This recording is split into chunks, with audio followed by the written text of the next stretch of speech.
I'm just gonna cut right to the chase. Today we're making a beef Wellington. And I know that's very daunting to a lot of people. Even potentially myself, because we all know it's one of the hardest things out there that you can actually make, or at least pull off in the correct way. A lot of people would call the beef Wellington Gordon Ramsay's specialty, and he's not the type of guy that you want to disappoint. So that's why today, when I make this beef Wellington, not only will I teach you how to make the proper beef Wellington today, I'll also be making literally every part I possibly can from scratch. That's right, all the way down to the mustard that we use to paint that beef. Everything is gonna be homemade. You don't have to make it all homemade, but I know that beef Wellington already tastes ridiculously good on its own. Why not try to make the better beef Wellington? Now, the most important part of a beef Wellington, of course, is the beef. And that's why I've got something special. This thing that I got today is a weapon.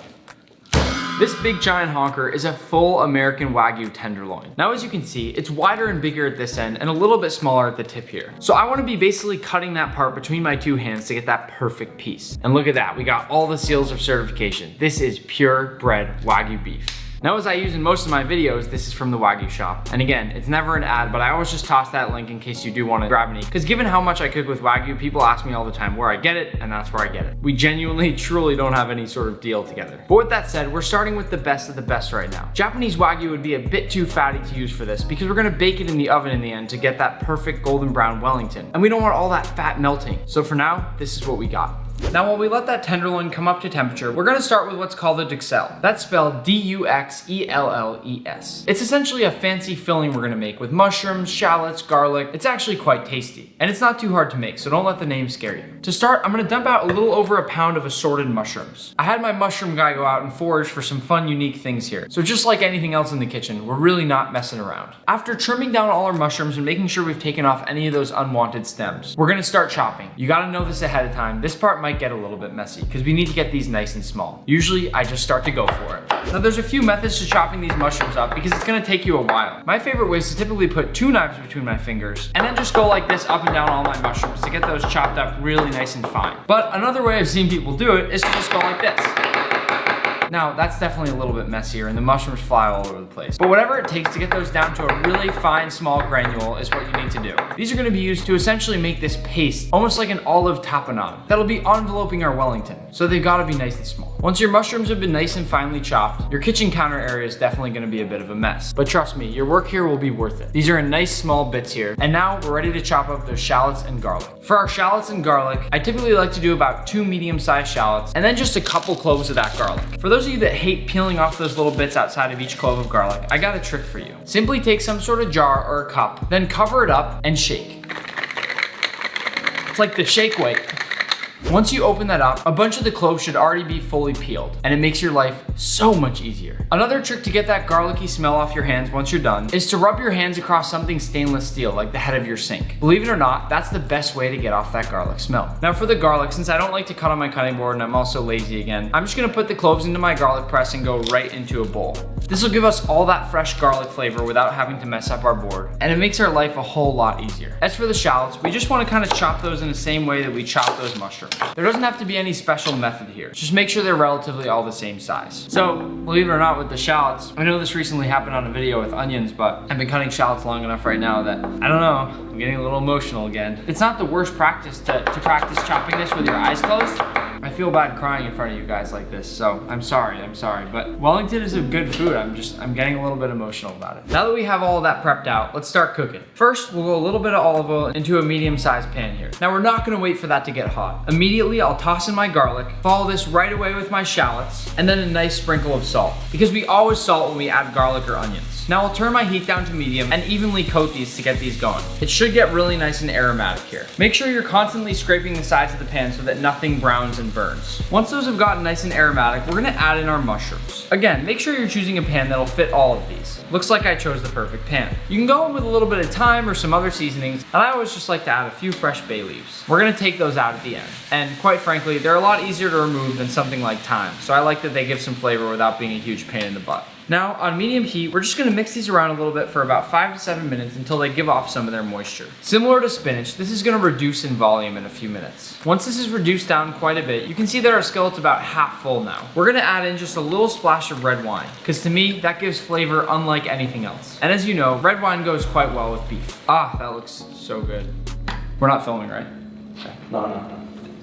Now to finish off these mushrooms, let's pull out all those bay leaves, then add in just a little bit of pepper for some more seasoning, and if you need it, just a touch more salt. Your key here is gonna be to have these as dry as possible because we don't want anything leaking out of our Wellington. This is really here to just provide tons of flavor. So once these are nice and dried out, you can set them aside. While our mushrooms are rested off to the side now, our next step is gonna be to make a few crepes. This is actually becoming a pretty common thing to do in Wellington because you need something in there that'll help to absorb any of that extra leakage. Let's just say you didn't cook those mushrooms long enough. This will hopefully save you. Into a large bowl, we're gonna do 2 cups of all-purpose flour, about 2 tablespoons of granulated sugar, and just a nice little pinch of salt. Whisk this up until it's nice and well combined, and then make a nice little well in the middle of your bowl. Next, we're gonna crack in 4 eggs right into the middle of that well. Some might tell you to do it one at a time, but I just like to do it all at once. Once those eggs are in there, we're gonna whisk this up until it's nice and well combined, still keeping the eggs in the center of that well, and then we're gonna slowly drizzle in about 3 cups of whole milk, just a little bit at a time. Funnily enough, I make my crepes similar to the way I make homemade pasta, using something like the well method to mix it all together. Keep in mind, crepe batter is very thin, so don't get alarmed if it seems a little bit thinner than your regular old pancake batter. Once it looks something like this, you're ready to make those crepes. Now to cook these crepes in a large pan, we're gonna add a little hunk of butter and just let that melt down. Now once that's melted, I'm gonna go in with about a 1/3 cup of my nice smooth crepe batter, and then quickly swirl this around my pan to try to get a nice even crepe. Then over medium heat, we're gonna let this cook on this first side for about 2 minutes. Once that crepe is cooked on one side, gently lift it up and give it a nice little flip. Don't worry if it gets a little mangled, they're actually quite durable, and you can just press it back into the middle of your pan. Then we'll cook it a minute more on this side and our crepe is done. Repeat this process until you have maybe 4 or 5 crepes. Just make sure you have enough to wrap that Wellington. And again, this isn't a necessary step, but I think it's really helpful. You know, technically I don't think it's kosher to get that color on a crepe when you're making it, but to me there's nothing like getting that beautiful,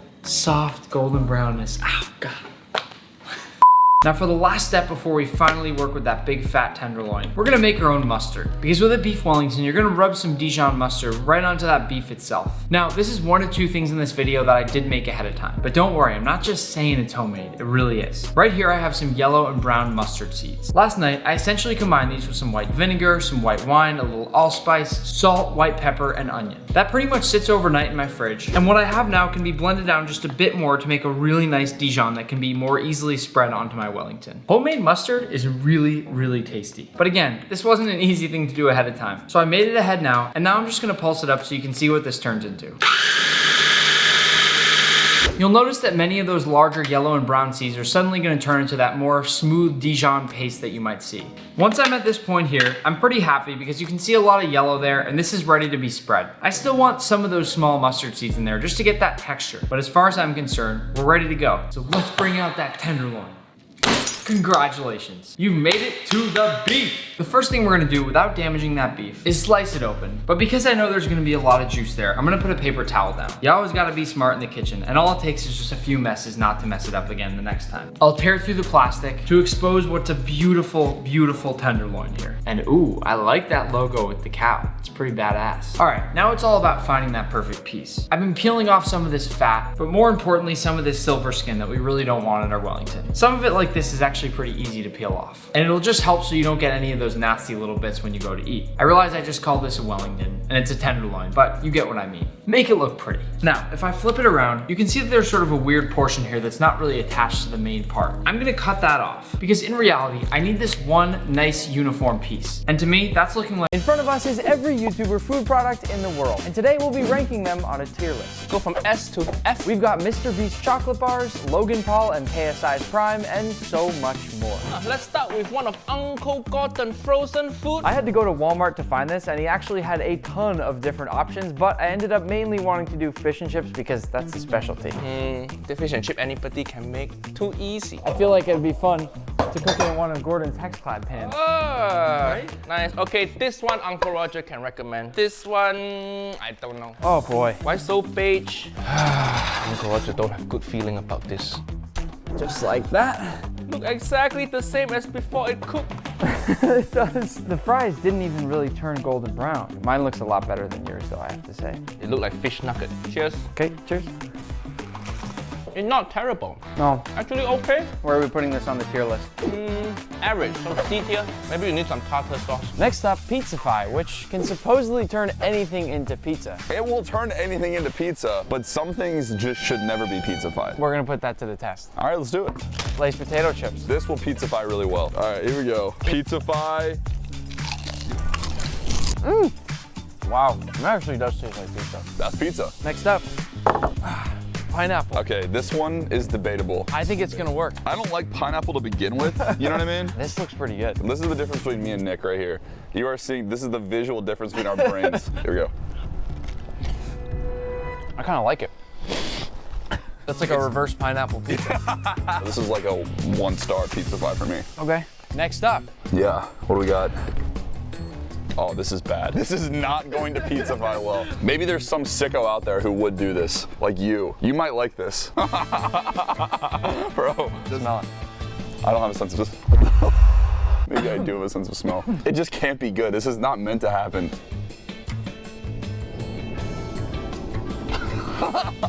I mean, it's a pizza cupcake, but do you want a pizza cupcake? Do you want a pizza cupcake? I wouldn't make this on a normal day, but it's not bad. Final Pizzafy test. How are we going to pizzafy this? Watch this go in here. God, bro. This is a bad idea. I was wondering whether the acidity in the pizza sauce would work with a lemonade. Kind of looks like strawberry lemonade. Maybe it tastes like strawberry lemonade. It could. Last Pizzafy You gonna test. chug it? Honestly, it just tastes like tomato juice. Oh, you turned into a V8. Yeah, it's like a Bloody Mary. It's not bad. That's actually pretty good. Where do you honestly feel Pizzafy lands on a tier list? Bro, if this sauce ends up anywhere other than S tier, you and I are gonna have a problem. I will come to Boston, I will find you. C tier. You and I are going, okay, Nick. Next up is my salt company, Osmo, but it wouldn't be fair if I judged it, so I'm gonna leave the room right now and let you do your thing. Yeah, how to judge this? It's just salt, Uncle Nick. It's just salt, flaky white. That's why I call Nick after he sunbathed for one day. Tastes like salt. Not bad, I guess. And what is this? Ew. I think my ex-wife had this in her bedroom drawer. I'm gonna make this quick because Uncle Roger is waiting up there for me with his review for my salt, and the D'Amelios are waiting on me to go try their popcorn. But in the meantime, you may have noticed this cool new hoodie that I'm wearing. Ever since I created my channel, I've seen thousands and thousands of comments asking for merch. So I got together with some of the biggest food creators on the internet and created Happy Potato. And the best part is, every purchase you make will donate a certain number of meals to the FarmLink project. There is one thing, the first drop is extremely limited, so I would highly suggest you go on right now and put in your order before it's gone. Guys, I and many of these food creators worked so incredibly hard on this project, and I know you're going to love it. The link is down below. I can't wait for you to get it. Tag me on Instagram. I'll be reposting people wearing it. I'll be following some of you back who get it and wear it. I cannot wait to see you rocking Happy Potato. That's enough talking. Let's go inside and find out that rating. Not bad, Uncle Nick. How'd I do? Your salt tastes like salt. B tier. Okay, it's not as bad as I thought. I also thought you might give it S tier for salt. No, this not S. It's just salt, Uncle Nick. Next, we have the D'Amelios Be Happy Snacks popcorn, which comes in 4 flavors. We've got maple bacon, cotton candy, nice spice, and Parmesan garlic. Can we do a little taste test? Yeah, let's do it. Let's start with maple bacon. You could smell it first. I feel like smell is a big part of it. It smells like breakfast. Yeah, I feel like I smell the maple a little bit more than the bacon. But you taste the bacon more. Wow, you taste the bacon way more than you smell it. It's not overpowering at all. No. It's like a very subtle, good bacon flavor. Let's jump on to the next one. Nice spice or Parm garlic? Nice spice. Sounds good. Wow. Okay, a little bit of spice to it, but it is the right amount. I know we've only had 2, but I like this one a lot. And this one's my favorite. But nice spice, I have to say as a name, you don't know what you're gonna get. It's like a fun little mystery. Let's jump to Parmesan garlic. Yeah, I love that. They're all tasting really good today. They are tasting really good. This is messing me up. For me, I'm deciding if I like it better even than nice spice. Really? We might all like a different one. Yeah. No, we saved maybe the best for last. This is my favorite. I'm not a sweets person. This is cotton candy. And I was like, ew, that's nasty. Sometimes people put combinations together in food like peanut butter burgers and like, it doesn't sound right. No, it doesn't. It smells very sweet. Okay, let's taste. That's my favorite. We are all so different with, I our, know. with our flavors. I like savory much more than sweet. I thought I did too, but I really, really like that one. All right, so we have to give this a final ranking. Where are we putting it? I would rate this an A+. We got an A minus. I would say we land about A-, which puts us in A tier. We should be happy about that. It's a really nice score. Next up, we have the Try Guys hot sauce and FaZe Rug's sour candy. Sour and spicy at the same time. Who are these people? I got FaZe Rug, it right here. FaZe, I'm sorry. This is supposed to be the most sour candy in the world. FaZe Rug, you know that not compliment, you know? Is this what it does to your face when you eat this? Should we really do this? Yeah, just You're lick not it, nervous? just lick it. Okay. Who buying this? I'd rather eat my carpet. Candy is supposed to be sweet and fun. Tier F. My tongue is like on fire. Uncle Roger gonna stop doing YouTube. Did how bad this candy is. So the Try Guys have 3 sauces. Let's use the chicken sauce on the chicken wings. Yeah? Okay. Uncle Roger have high hope for this. Hey, when? When? Wow, that's a lot of hot sauce. I'm gonna really load mine up too because you made me feel like I should. Cheers. It's not bad at all. Nice vinegar flavor, not too spicy. I like this hot sauce. Nephew Try Guys did good. I'll give this an A-. A tier. Next up is David Dobrik's pizza spot, Dobrik's Pizza. He serves up a mix of Detroit and Chicago style pizzas here, and the lines can often get pretty crazy. I actually got to take a nice sneak peek inside, and everything not only smelled great, but it also looked really good. I ordered myself a couple pizzas, one of them being the classic pepperoni, which looks fantastic. One thing I'll say right off the bat is that this is a somewhat messy looking slice, but in a good way. And the fact that they've called it Dobrik's makes even more sense to me now, given how doughy this slice looks. With a slice like this, you never expect it to be as flavorful as this piece right here was. I actually think Dave Portnoy's recent review was pretty unfair. 6'4"? I'm gonna put this pizza right here in B tier. I would have liked a little bit more of a crunchy, crispy crust, but everything else is delicious. These are Unspeakable's fruit snacks. They're called fruit blocks, and they actually look pretty good. Oh, this looks like the popper version of the carpet guy. Why is there only one green gummy though in the whole pack and all red? Oh, Uncle Roger also only get one green. What? It's on purpose? Yeah? They look really nice and they're not too sticky, which is a problem with a lot of YouTubers' gummies. Carl gummies. Uncle Nick, connoisseur of YouTuber food. Cheers. Oh, it tastes good. They're not my favorite type of gummy. I like the ones that are more chewy. But as I think we'd all agree, taste is way more important than texture. Uncle Roger rank this B tier. I would put this C tier. Where do we end up? Yeah, let's go with C. Well, I never hear of this guy. Unspeakable. More like unknowable. Next up, This is Mythical Kitchen, new cereal called Mishmash. and this is Pokemon's Mina cookies? Don't know. But what I do know is that we need milk for both of them. Which YouTuber make this milk? Max the milk guy. Max Milk. Sweet Mac and Mallow. Is this gonna be sweet or savory cereal? This is America, everything's sweet. It doesn't look like the color that I thought it was gonna look based on the picture. False marketing. Yeah. This is like my shirt. This is Uncle Nick shirt. Cereal first or milk first? Of course, cereal first. Why are you psycho? We filming at Uncle Roger house, so we use Asian spoon for cereal. Now this looks like a great spoon of cereal. Tastes like Lucky Charms. Yeah, macaroni and Lucky Charm combined. There's a little bit of an off taste at the end for me. I would give this B tier. Agree? Next up, I'm gonna go in with this milk for the cookies. Let's go with the Midnight Mini Cookies. It looks so ugly. Sort of like an Oreo that you mashed up a bunch and then you put it back into cookie shape. Dipped in the milk. This tastes very similar to something Uncle Roger had from Costco. I'm not a big fan of these. Tastes very artificial. What's the score? E tier. For our next product, I have Stony Bowls, and I'm here with my good friend Matt Stoney. Matt, tell us about Stony Bowls. Best rice bowls that you can get right now, delivered straight to your door. But I'm about to hit you with something crazy. Okay. So I have a list of times here, okay? If you can eat this thing in a minute, you're gonna get S tier. If you can eat it in a minute 15 seconds, you're gonna get A tier. It keeps adding 15 seconds all the way down to F tier. The bowls are delicious. They're pretty big bowls though. My idea here is that theoretically, if you eat this bowl faster, It makes sense. it tastes better. Yeah, You no, like it makes more. sense. I usually don't eat Stony Bowls fast. I usually enjoy them and stuff, so I'm coming up with a plan real quick. I think I got it. So let's both pick a bowl. I'm a tuna guy. Okay. Ooh. I'm just gonna doctor my bowl up here a little bit. Get some nice sauce on there. Get that mix. You get the sushi rice and with the tuna, some kimchi slaw. This is gonna determine where Stony Bowls rank on our tier list. You ready? The pressure. 3, 2, 1, go. Damn. I'm just gonna enjoy the bowl. Wonder if this is how he eats dinner like every night. This is insane. 57, 58. All right. Oh my God. 1 minute on the dot. That's S tier. Easy. How was your bowl? I'm gonna take it home. Okay. Chamberlain coffee, and What is this? TBH, to be honest, and it hazelnut cocoa spray. So it's just Nutella. Just this gift from Uncle Nick to me. This one made by nephew Noah Schnapp, the boy from Stranger Things, the guy who got kidnapped, correct? Such a good story. It looked good, good consistency. Look at this. Viscosity. Smell good, smell like chocolate. This like Nutella, but little less sweet. Uncle Roger liked Nutella already, but this improved it. So can't believe I'm saying this, but Uncle Roger gonna give this tier S for you. Chamberlain coffee is from Emma Chamberlain, who basically invented vlogs on YouTube. You ever heard of her?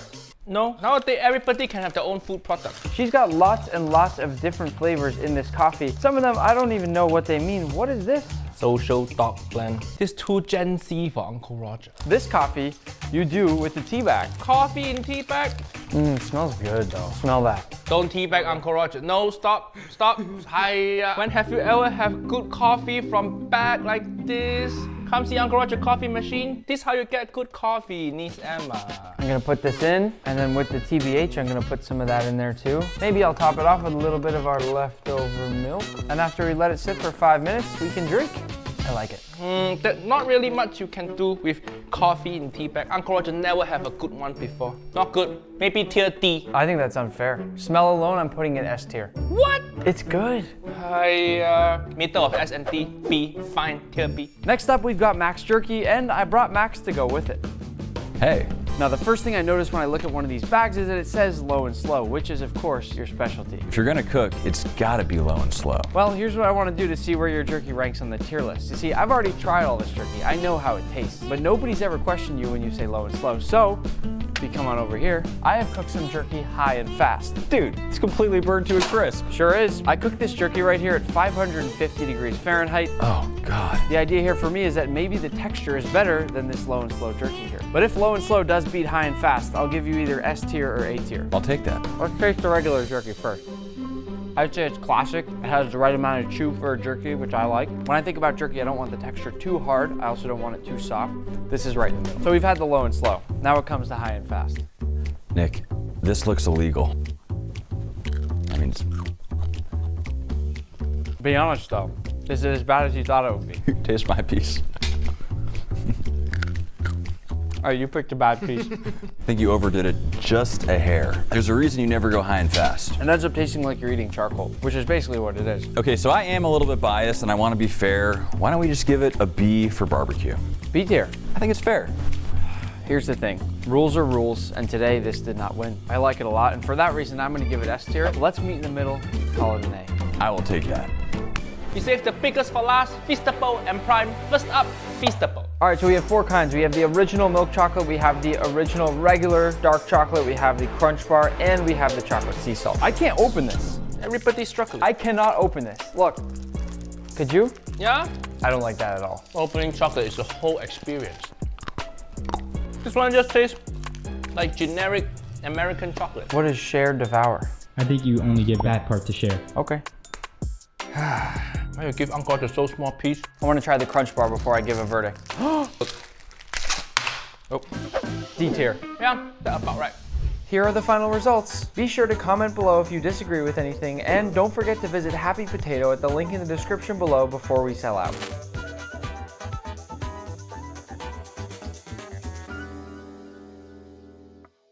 In front of me is all the meat from an entire Wagyu cow. And next to me is Rami, a 10-time sumo national champion. I've broken down this Wagyu cow into 10 different sections, each of which will be turned into a different dish for Rami to eat. Rami has taken down lots of 500-pound sumo wrestlers, but today he'll face his biggest challenge ever. You think you can eat your way through an entire Wagyu cow? No. I know I can. To successfully defeat this cow, Rami must finish all 10 courses. And first up, I'll be making sushi using a strip loin. Right away, you can see this is a perfect cut of meat for sushi. I'll take about a 1-inch cut off the edge of this meat, and despite it being Wagyu, it is so thick that it's actually pretty difficult to cut through. Then, before making the actual sushi, I'll trim off all of the edges, making sure to leave as much of the meat as possible. But don't worry, we're saving this fat to make some donuts for dessert. Once I've trimmed it down to this block, I'll cut it through the center just once more, and then it's time time to switch out my knife and to cut nice thin slices for my sashimi. Once I got my slices, it's time to make my sushi. First, I'll take my strip loin and lay it in my hand, pressing it down just a bit in the center, almost sort of gently melting the fat down in the center of my piece. Then I'll grab my sushi rice and lightly roll it around in my hand, making sure not to press it down too hard. This goes into the center of the beef where I then shape it, flip it over, and our nigiri is done. Rami, you ready? Oh yeah. Course number 1 is your Wagyu sushi. I just want to make sure that you know that all the meat that you're having today is Wagyu beef, A5, Kobe, and we have the entire cow. First bite. So good.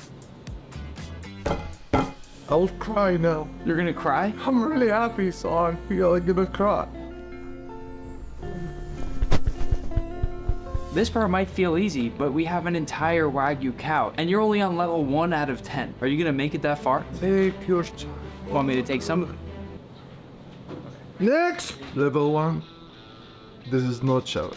For our second course, we're gonna be making a Wagyu macaron with this sirloin butt. To begin, I've finely chopped up this sirloin butt into these small Wagyu medallions. These are the very delicate macaron shells. And to assemble, I'll add some foie gras to the bottom of our shell. Next, I'll top it with these sweet and creamy buttery apples. Then the sirloin butt with just a bit of steak sauce. And then last, we'll top it off with my personal favorite, some Japanese sea urchin, also known as uni. And just as if we're assembling a burger, we can't forget the top bun. Rami's not the only one that gets to eat today. Yo, Nick, let's eating more cookie.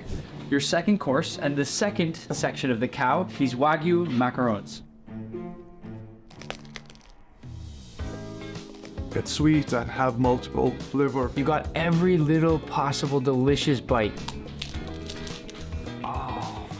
You put magic inside. Can you see? Yeah. Like that. It's rolling.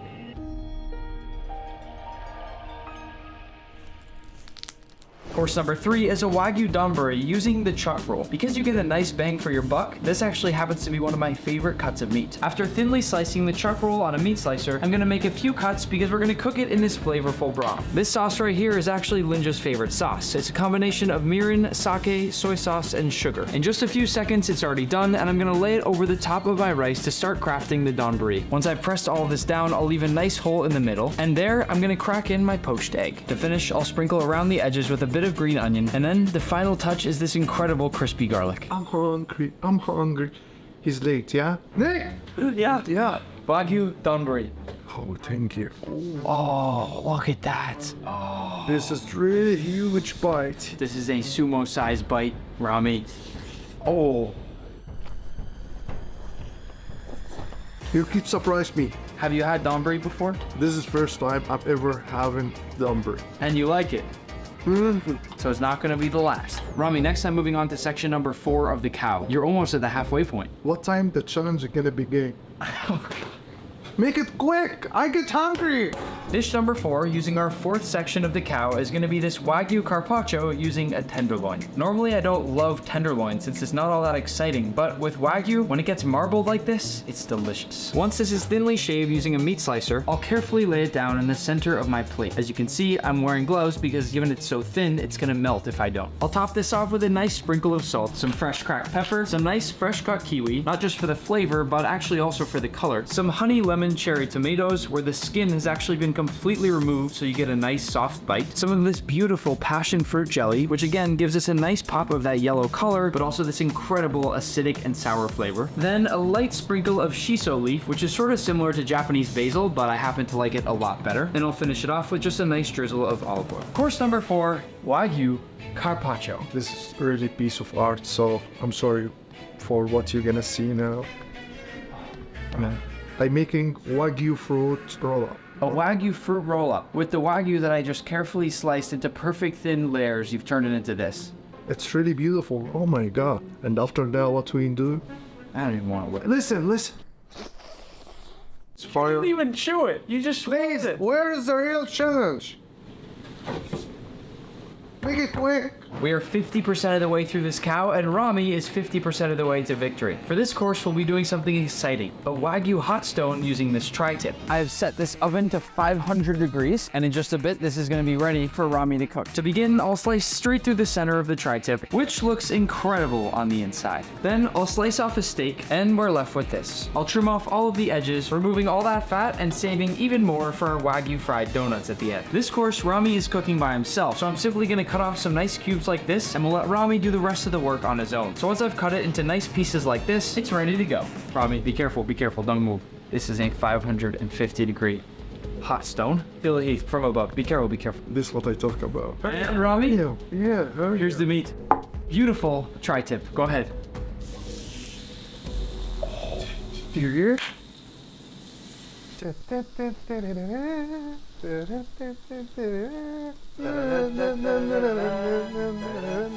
So Rami, tell me, I heard you have a fun fact about your last name. My last name is here, El Gazar. El Ghazar, what does that mean? Yes.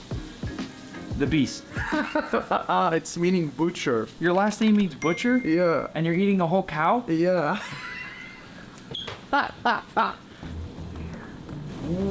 You've made it through 50% of the cow so far. You still have half of the cow to go. I can't wait for the end when you just can't eat anymore. Can we stop talking and begin cook? Wow, okay. We've officially started the second half of Rami's Wagyu challenge, and we'll be using this ribeye to make shabu shabu, which is also known as Japanese hot pot. To begin, we need to carefully slice our meat, and the way we do that is when it's still slightly frozen. What's amazing is how you still see that perfect cross-section of the ribeye with every slice that we get here. Once I finish slicing, I'll wrap it all up and place it in here for this nice presentation for Rami. This is when the challenge really begins. Rami! Course number 6. This is a beautiful shabu shabu broth. It's got a little bit of shiitake mushrooms, a little kombu. Where is the food? You asked for a challenge, I brought you a challenge. Okay, I'm ready. It seems like chankunabi, you know, the sumo. In this video, I'm trying the most popular school lunches in the world, and while some were delicious, That was one of the best bites I've ever had in my life. others were not so good. I can't tell what looks worse, us or the food. And we're starting in North America with the United States, where the typical school lunch is dino nuggets, mashed potatoes, fresh fruit and vegetables, and chocolate milk. I remember eating this exact school lunch as a kid. Something very classic with American school lunches is that they like to turn things into fun shapes, like making chicken nuggets into the shape of dinosaurs. It just makes them taste better. Go ahead, do the honors. Obviously, starting with T-Rex. I'm gonna go with the Stegosaurus. Little dip in the mashed potatoes. That's a wild move. That brings me back. So good, so unhealthy. In fact, school lunch in the US is so unhealthy that a slice of pizza counts as your serving of vegetables because of the tomato sauce. That's really bad. This is an important thing now, Max. Opening the chocolate milk. The key is really that you gotta peel all the way back first, and then boom, just like that. I'll feed you. That is actually incredible. There's just nothing like getting off the playground, being all sweaty and eating dino nuggets with chocolate milk. One more thing with American school lunches is that oftentimes parents will write you a little note in your lunchbox. So I got both of our moms to write us a note. No, are you serious? Yeah. Is it actually my mom? It is really your mom. No way. My note says, have a great day. I hope you get to play with Max during recess. Love, Mom. Hi, sweetie. Enjoy your blueberries. Did I, wait, what? She didn't even give you any books. Let's read more Harry Potter tonight. Love, Mom, smiley face. How did you get a hold of my mom? For every school lunch in this video, we're also gonna give it a ranking on a tier list. So for the United States, delicious food, but a bit too unhealthy. I think it's fair to put it in C tier. And now let's move to Canada, where we'll have pizza, carrot sticks, an ice cream cup, and apple juice. The cool thing is, Fridays in Canadian schools are pizza day. All the kids wait all week for pizza day. To be fair, I would too. Look at the mini pepperonis. Yeah. Look how cute they are. Decent bottom crust though. I'm feeling good about this. Not bad. Look at the thickness of the bread. The crust is sweet. It's so incredibly bad that it's good. Carrot sticks. I feel like you need something to dip them in, but I've never been one to turn down a good carrot stick. Of everything on this platter though, the thing I love most is the ice cream cup. That is a blast from the past. It is so distinctive, that fluffiness. It makes me want to melt, Max. But what's so amazing is the wooden stick that comes with it. If you actually take the wooden stick and you kind of suck the air out of it, you taste that wooden flavor. Wow, ooh, I'm getting it. Last thing, juice box. These straws were always annoying. Extremely. They're just not strong enough. Look at this, it's already smushed. I can't get it in. There it is. Actually, that's pretty good. I don't know if any of you used to do this as a kid, but once you finish a juice box, you blow it up again, and then you put it down and stomp on it. Whoa! Oh. I think it's fair to say Canada's school lunch gets a C tier. C for Canada. And that brings us to Mexico, where we'll have a ham and cheese torta, tahini cucumbers, carrot sticks, mayonnaise packets, and agua fresca. One thing about school lunch in Mexico is that lots of students go home to eat with their families, but when they do eat at school, it looks something like this. It looks very healthy. I want to start with the tahini cucumbers. They look so crunchy and well seasoned. What am I experiencing right now? They love tahini and chamoy so much in Mexico that kids will actually have keychains on their backpacks like this. If you want a little more tahini on your cucumber, just pop it open. Don't mind if I do. That's okay, that's gonna be excessive here. Ooh, que rico. A torta is just a Mexican sandwich, essentially. You can put a variety of different things inside it, but as you can see with this one, we've got all sorts of fresh fruits, vegetables, quick, simple, on-the-go lunch. We were missing out growing up. That right there is a school lunch. Super flavorful, super fresh. 10 times better than anything else we've had today. It's even common to add on a little bit of mayo. And the best part is washing it down with some agua fresca, which is fruit-infused water. Let's see.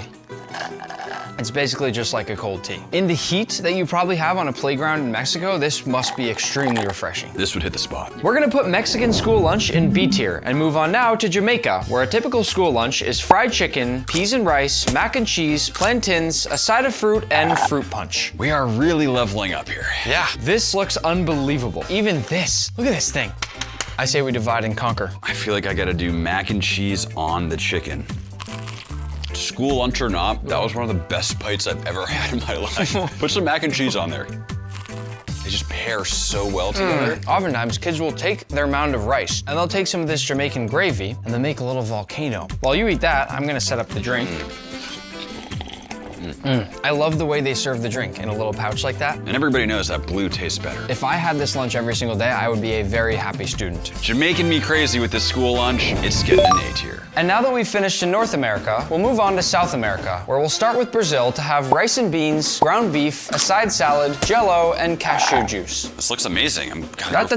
Hold on. In Brazil, everybody needs to scan their ID card before they eat. I made us both a Brazilian student ID just in case we ever go back to school in Brazil. This is hilarious. Why do I look way more handsome than you? Before either of us eats, I'm gonna scan these. Max, yours isn't scanning. The principal called my mom. Everything's fine. Sorry, Max. You can't eat lunch today. Mine's scanned. I'm good. What? All right, where do I begin? Maybe a little bit of the beans and rice. Looks like there's some bacon in there.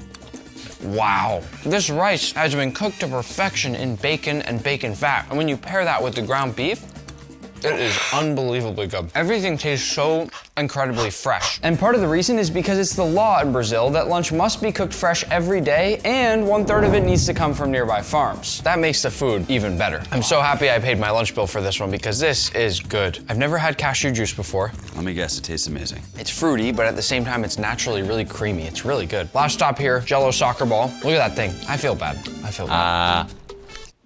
I'd ask Max what rank he thinks we should give this, but he's not gonna be any help, so we're gonna put Brazilian school lunch in A tier. That rice was too good. And now let's move to Argentina, where we've got chicken milanesa with salad, white rice, bread, fresh lemon, mayonnaise, and pineapple juice. Milanesa is this fried and breaded chicken here, and Argentinian people love it so much that they have a national holiday called National Milanesa Day. It looks like something you'd order at a restaurant. Every milanesa comes with fresh lemon, and it is never eaten without a huge squeeze of lemon over the top. Hear that crunch? Crunch. A lot of students also love adding mayonnaise to their milanesa, so we're gonna try the same. It's a lot of mayo there, Nick. Creaminess from the mayo and the acidity from that lemon, so good. Another thing I love here is they put some butter on the rice. There's really nothing like simple buttered white rice. This for me is closest to what I would want to have at school lunch every single day. You've got carbs, you've got protein, you've got healthy, fresh greens, and even this really delicious looking juice box. One of the best juice box sips I've ever had. What? I might start buying these just to have. Argentina school lunch, we're going with A tier. And now on to Colombia, where we've got arroz con pollo, vegetable soup, plantains, hot sauce, and passion fruit juice. What do you think? I mean, it looks stunning. Lunch is the biggest and most important meal of the day in Colombia, so this is a big deal right here. Apparently, we're supposed to eat the soup first. Not my favorite, but it's good. There's something in there that's very unique. The corn is really sweet and tender. That's actually a game changer. Let's add a little ají to our rice here, spice things up a little. I love the ahi on there. Ooh, a little kick at the end though. The plantains here are said to be so sweet that the kids actually call them banana candy. So it's almost like a dessert. Nice crisp on the outside, but kind of dense and chewy. Of all we see here for a Colombian school lunch, my eyes are drawn to the bagged passion fruit juice. How do we approach that? I honestly think we just toss 2 straws in there and just go for it. This feels dangerous. Wow, it's almost creamy. That tastes like somebody juiced it 5 minutes ago. We're gonna give Colombian school lunch a solid B tier. I'd call it a B+.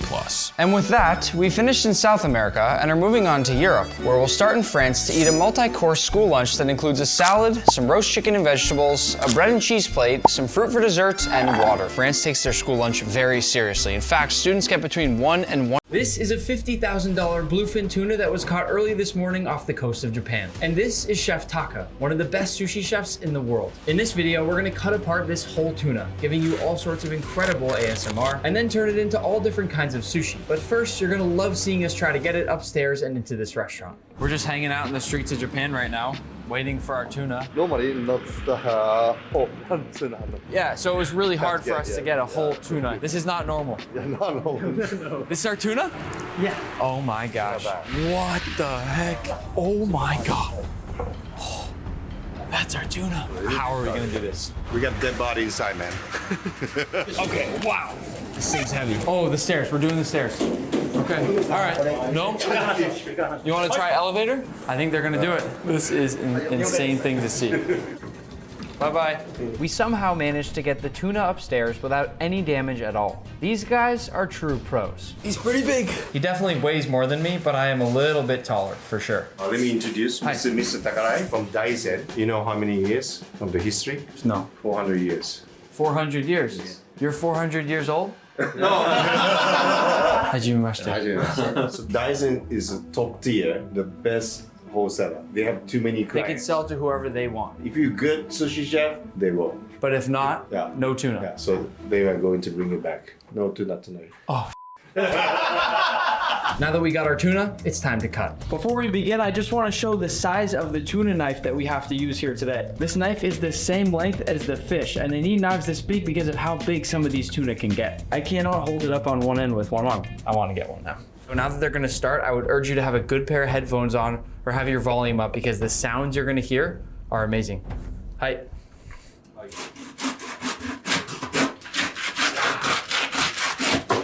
The knives they're using are so sharp. Look at that head. That is huge. Just check out how big all of these fins are. The fins have come cleanly off and now they're ready to keep going. Different knife. I love how often they switch knives.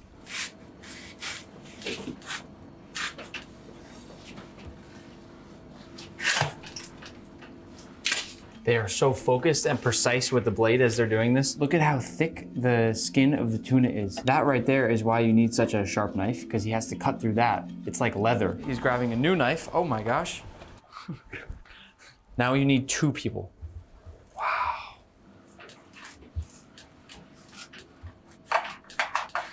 And now this is 1/4 of the tuna, this piece right here. It's so big that they need both of them to lift it.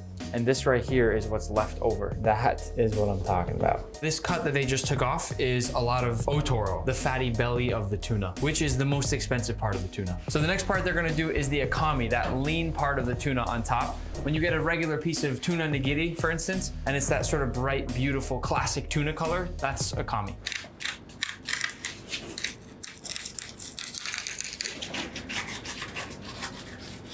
So that was him separating the big top part of the tuna from the spine. Oh, I love when we bring out the big knife.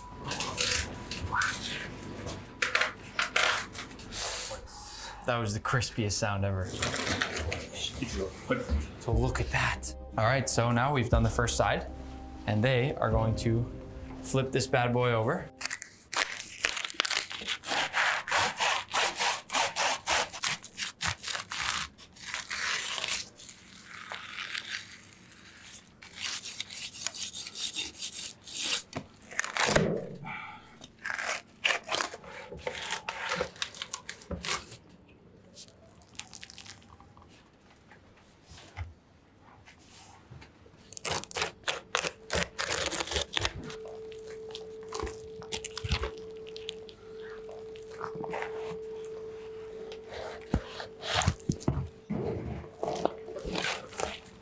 So this is how you know these guys are true pros. You can see through a bunch of parts of this tuna right here. They left basically no meat on the bones, and you'll see later how they're gonna even use this meat to make some sushi, but they've gotten every bit of this tuna. Now that they've finished the initial process of breaking down this tuna, just take a look at how much tuna we actually just got from all of this. This is a crazy, crazy amount of fish, and we haven't even started the fun part yet. Chef Taka, Hi. you ready? I'm ready. This is all the tuna that we have to work right now, and Chef Taka is about to tear it up in the kitchen. Chef Taka, could you pick up this, Okay.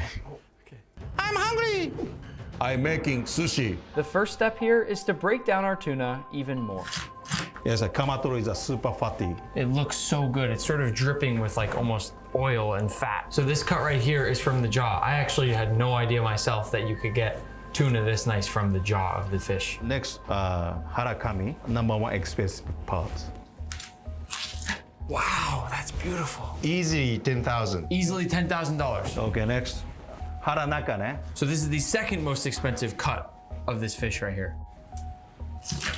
Taka is so smooth with the knife, and it's just 2 clean motions. He goes back and then forward. Every time he picks up the knife, he only has 1 chance to get it right. So we've broken it down now into these 3 pieces. We've got harakami, haranaka, and harashimo. This is the most prized piece right here. This is the one that the best sushi restaurants want to buy. The second piece here is still really high quality, but just not quite as good. And then you go all the way down to the harashimo, which I'd still eat myself, but is the lowest cut we have here. Now we're gonna make some sushi. Taka, which one are you gonna choose? Harakami is coming! He's gonna choose the best one, of course. Let's make sushi! So our first course of tuna will be served right off the spine. What is it called? Nakaochi. So Nick-san, tuna, it has to be paired with soy sauce and wasabi. Always. Specifically tuna. Yes. Tuna, wasabi, soy. Yes. That's the combination. That's must combination. So he's first grating up some wasabi here, and now he is painting the tuna with a little bit of soy sauce. Oh, pull it all the way up. Oh. Yes. Oh, wow. Okay. Taka, why'd you put so much wasabi on mine? I thought we were friends. Wasabi challenge. We worked really hard to get this fish right here, so we better enjoy this. Kanpai. Bye.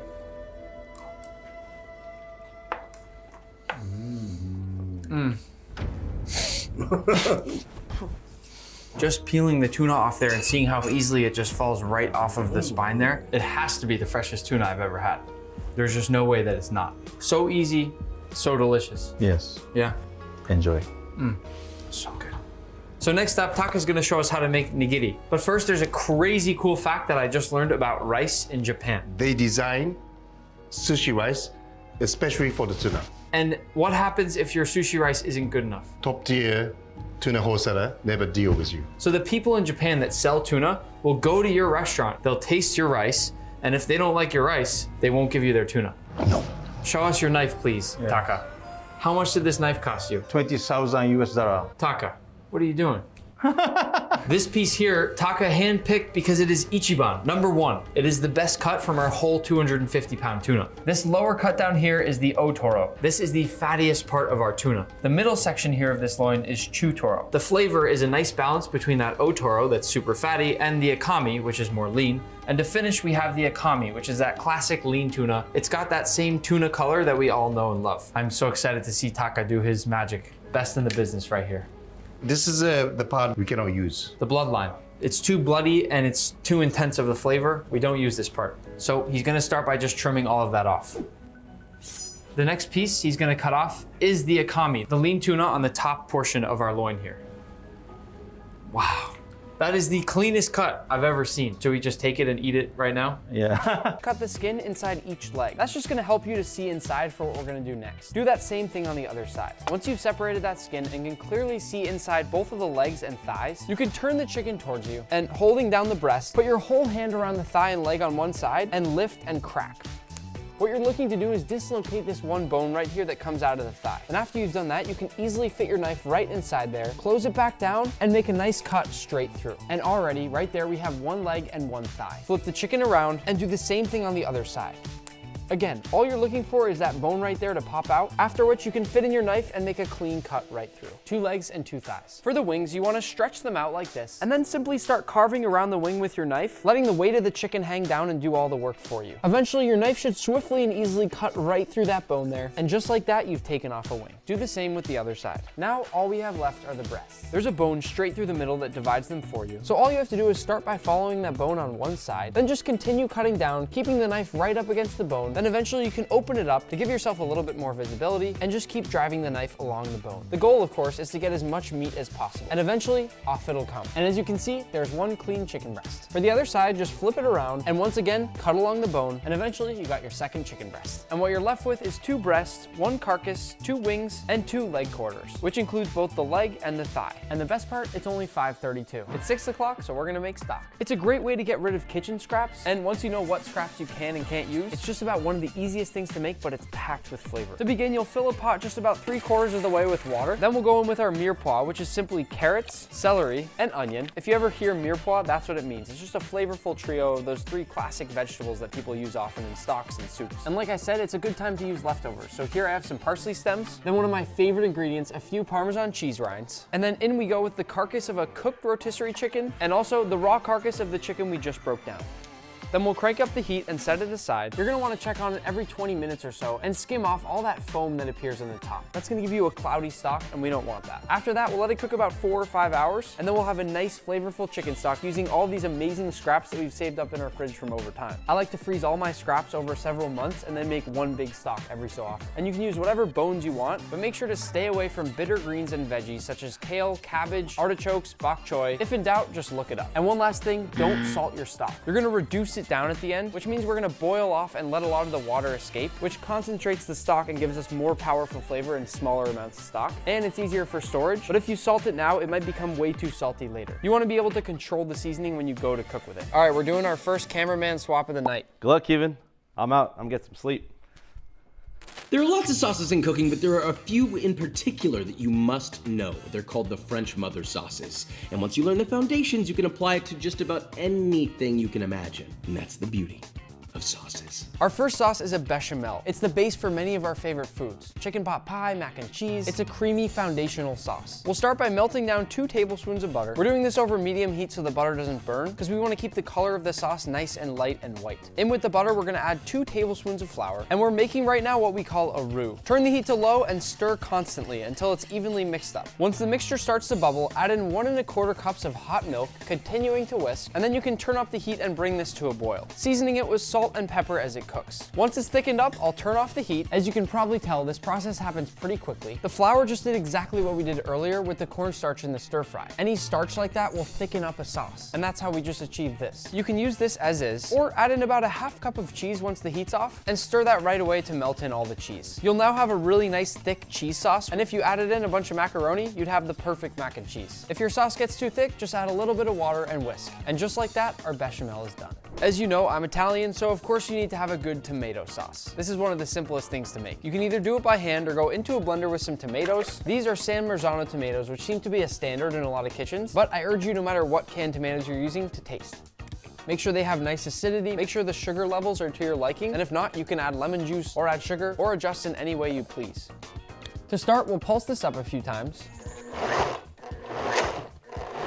Then we'll set this off to the side, and now into a pan with a drizzle of extra virgin olive oil, some freshly minced garlic. This is one of the best smells that you can create in a kitchen. And once the garlic has gotten nice and aromatic, depending on how spicy you want it to be, go ahead and add in some red pepper flakes. Continue cooking over medium-low heat until the garlic becomes nice and lightly golden brown. Once they're golden brown, pour in the tomato sauce to slow down the cooking. Pouring in those crushed tomatoes will immediately halt the cooking on the garlic, just to make sure they don't go too far over golden brown. At this point, just tear off some fresh basil and simply finish with a little bit of salt and a little bit of freshly cracked black pepper. Optionally, you can add just a little sprinkle of sugar, which will help to cut the acidity of the tomatoes. Once this has been cooking down for about 8 to 10 minutes, our sauce is complete. You can use it with pasta, pizza, or whatever you'd like. Do yourself a favor and never buy that Prego pasta sauce. Also, never buy pasta sauce that's in a plastic bottle. It's not only cheaper, but just tastes so much better to buy a nice can of tomatoes like this and doctor it up with a very inexpensive amount of ingredients, and you'll have a tomato sauce that's 100 times better than one of those cheap canned ones. Prego. For our third sauce, we're gonna make a velouté velouté, which means velvet in French. Keep that in mind as you make this one. The start is no different from making our bechamel. We're gonna go into a pan with 3 tablespoons of butter, and then since we're making a roux again, just like the bechamel, since we did 3 tablespoons of butter, we go in with 3 tablespoons of flour. And once again, we'll whisk right away until it becomes consistent and begins to bubble. And once it begins to bubble, we'll slowly add in a little bit of stock until it thickens up again each time, and then continuing to add more, stirring constantly until we've added 2 cups of stock. To finish this off, just add a touch of salt and a little bit of white pepper, since we want to keep that beautiful light color. As you can see, it should eventually become nice and velvety, and is often used just to serve over things like poultry and fish. This sauce is slightly less common, but it's nice to know you can use the same base and then either cream or stock to finish off the sauce. You'll see an application of this type of sauce later in the video.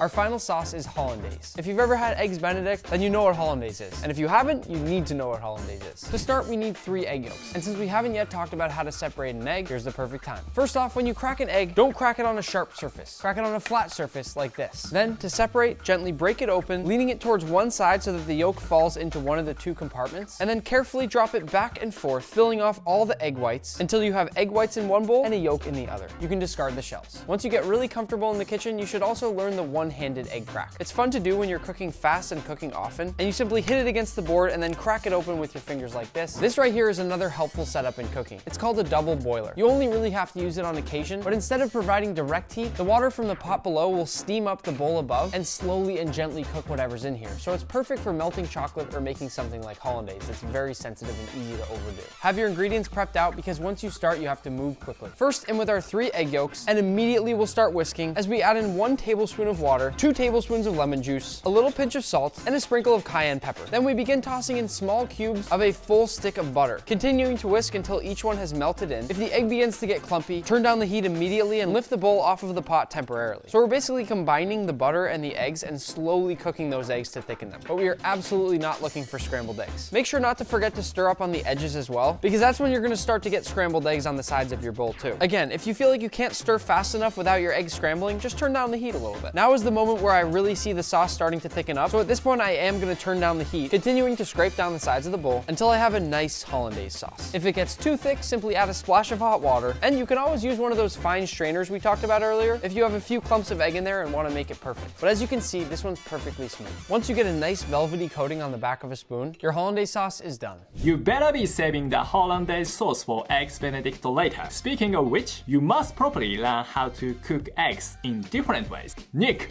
showdown. We're gonna start by making 4 different types of eggs. Going right off that hollandaise sauce, eggs are versatile and very important, and can certainly teach you a lot about cooking. We're gonna do a poached egg, a fried egg, a boiled egg, and a scrambled egg. To begin, crack your egg into a ramekin, and once your water just barely begins to simmer, add a little splash of vinegar, which will help to tighten everything up when the egg drops in. Then slowly start stirring with a whisk to create a gentle vortex, and then lower in the egg and drop it in the center. That vortex will spin it around and keep it looking nice. After between 2 and 4 minutes, scoop out that egg, adjust the timing based on how firm you want that yolk. And optionally, if you want it to look nice, you can pull off those ugly bits of egg white. What you're left with is a beautiful poached egg. Our second egg is gonna be a simple fried egg. We'll go into a pan with some oil that has a high smoke point, because since we're trying to get those crispy bits on the egg, we need to cook at a high temperature, and butter would burn. Although clarified butter would also be an option here. Once that oil begins to start shimmering, that means it's nice and hot and ready to go. So in we'll go with our egg.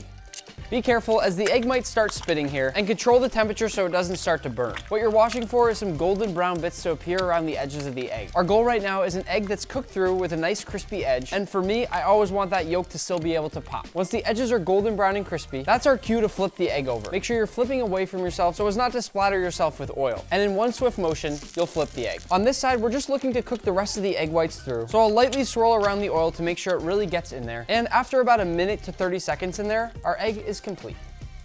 That is one good looking egg. Time to see if we still got that nice yolk.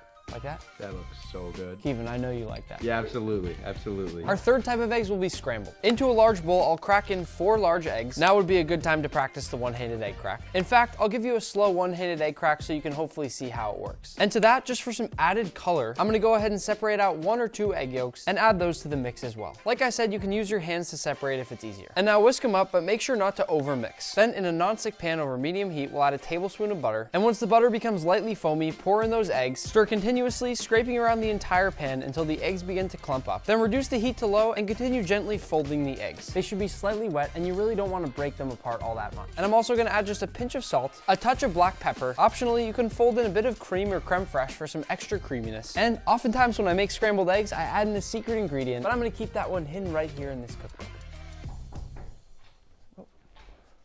Oh, time for another cameraman subbing. While baking certainly isn't for everybody, it's important that you know how to make a simple dough as well as learn the technique of kneading. Which I'm gonna teach you to do right now. It is 9 p.m. on the dot, and we're gonna make a pizza dough, which we'll come back to later and actually make a pizza with. I'll begin in a bowl with 1 1/3 cups of lukewarm water, to which I'll add 2 1/4 teaspoons of— There you go. Okay. Oh, Max, do you want to start trying the chicken cutlet? I think she's gonna cut it for us. О, какой хороший мальчик. I'm gonna try this soup, Max. Ну, считается русская кухня. Try it, yeah. Interesting. No, a fun fact about Russian school lunch is that it's actually called obiet, which means dinner because this is the main hot meal of the day. And then in Russian tradition, you always have tea. Очень вкусно. Очень вкусно, very good, да. I would say the food here was a bit basic, but the experience was incredible. So we'll go with a nice even C tier. And now with Europe done, we'll move on to Africa, where we'll start in Morocco with a vegetable couscous, tomato cucumber salad, fresh figs, and mint tea. Just got one thought, where's the meat, Nick? Not everything needs meat, Maximus. Crazy flavor profile. Unreal. A depth of flavor you wouldn't expect. You see, not everything actually needs meat. I can tell this is gonna be filling. We're gonna have to agree to disagree. The other thing I noticed right away, these fresh cucumbers and tomatoes. Summing up this meal with one word, it's just fresh. Even that fresh chopped parsley on the vegetables elevates this school lunch to a whole new level. What's going on here, Nick? Morocco is incredibly famous for its tea. And I'm not sure if you've seen this in videos, but in Moroccan tea culture, the higher the pour, the better the foam. People in Morocco are so good at pouring the tea from high up that kids will actually learn this and practice this at home because it's a real skill to have. You know I'm competitive, Max, so we're gonna do a little challenge. Who can pour from higher without spilling? I feel like we're not gonna be able to agree who does better on this, so we're gonna let you decide. Comment down below who does a better job with this right now. Not bad. Create that foam, Max. No spillage. Oh! Ah! Nobody saw that. Wow. Oh! Pretty good. Here's a look at my spillage, and now, Nick, you're up. Here we go.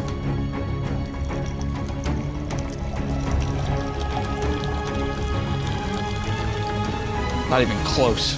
Here's a look at my results and my spillage. Comment below, we need to know who you think won. As for the rating, Morocco's school lunch is getting a B tier. Moving on to Nigeria, a typical school lunch is jollof rice, steamed vegetables, stewed chicken, and chivita juice. Jollof rice is one of the most popular dishes in all of West Africa, and I am very excited to try it. It smells insane. You have to try that. Is it amazing? So good. It's so flavorful. It's the perfect amount of spice. Watch when I break this chicken too, it is fall apart tender. Go ahead. Amazing. Insanity. It's a little bit like an Indian curried chicken. This chicken, by the way, is so popular in West Africa that kids call it party chicken because it's served at parties. People love it that much. And speaking of parties, a lot of schools actually have a dance party with music during lunchtime, so we're gonna do exactly that.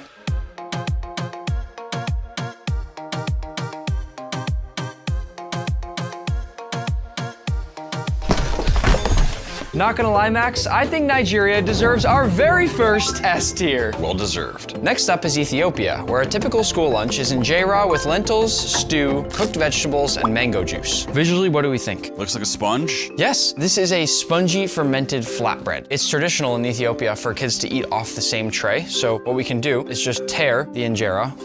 It smells really good. It's almost like sourdough. I almost don't want to eat it. I just want to play with it. What we do here is we use our right hand to dip it into the stew, soak up some of the juice in there, and then you eat.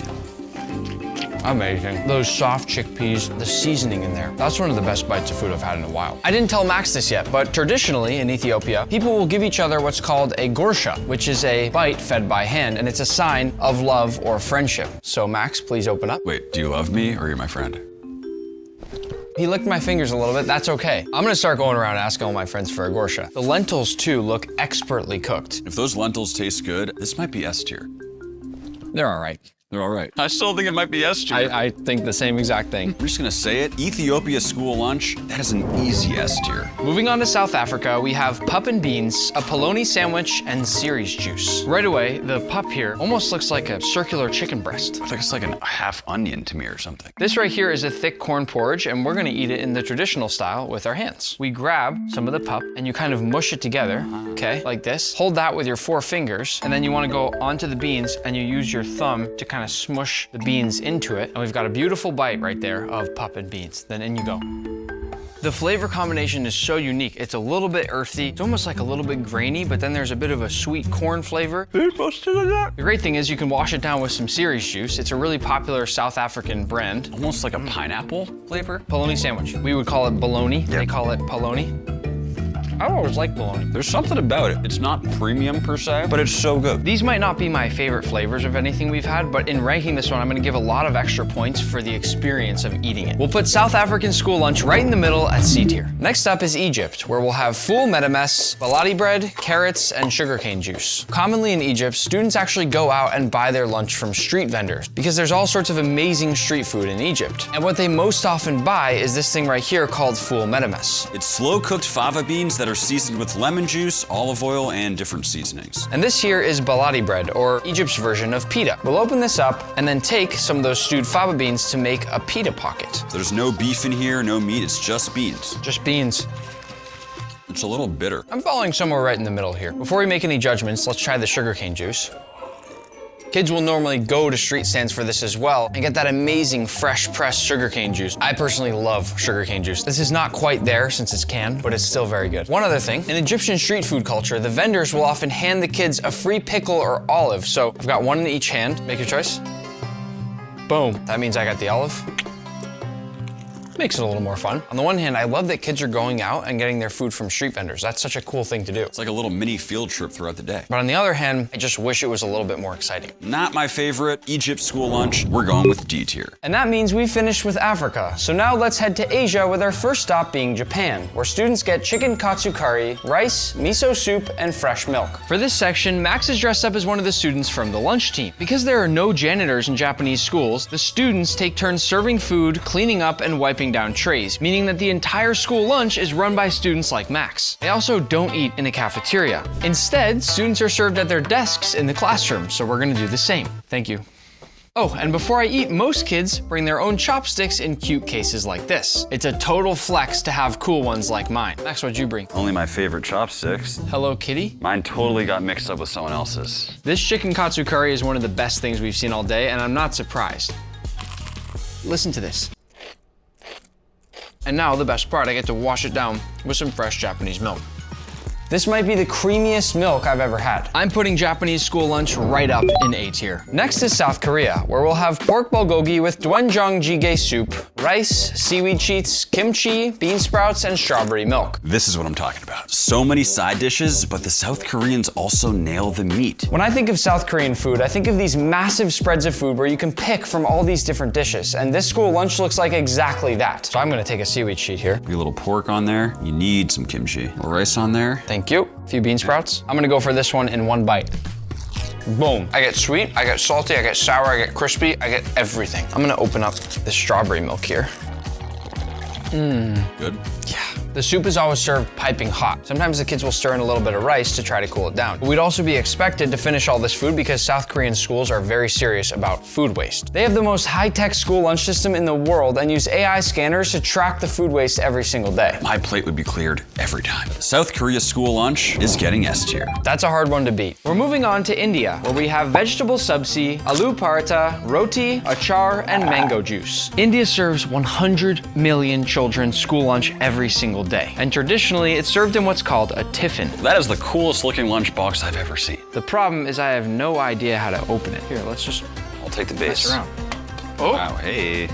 1, 2, 3, 4. Kids will bring their own pickled vegetables that their parents made, and everyone likes to trade with each other to see what other people's pickles taste like. I'll smell your pickle. Oh, mine smell way better than yours. I'm not trading with you. In India, lunch is also most commonly eaten on a rug on the classroom floor. So here we are. Let's dig in. Just gonna grab some of this and get some potato in there. A strong lack of flexibility right now. I can't even get to the food. Definitely delicious. I got a cramp in my oblique. 1 second. Whew, this is spicy. I don't know if I could last more than like half a day in India. This is really tough. You may need that. Here is a piece of my pickle. How is it? Someone doing this at some point, perfectly tossing up vegetables in a pan or whatever else it might be. And it's a skill that you must have in the kitchen. I'll pour in just a few of my cheese balls, covering the bottom of the pan.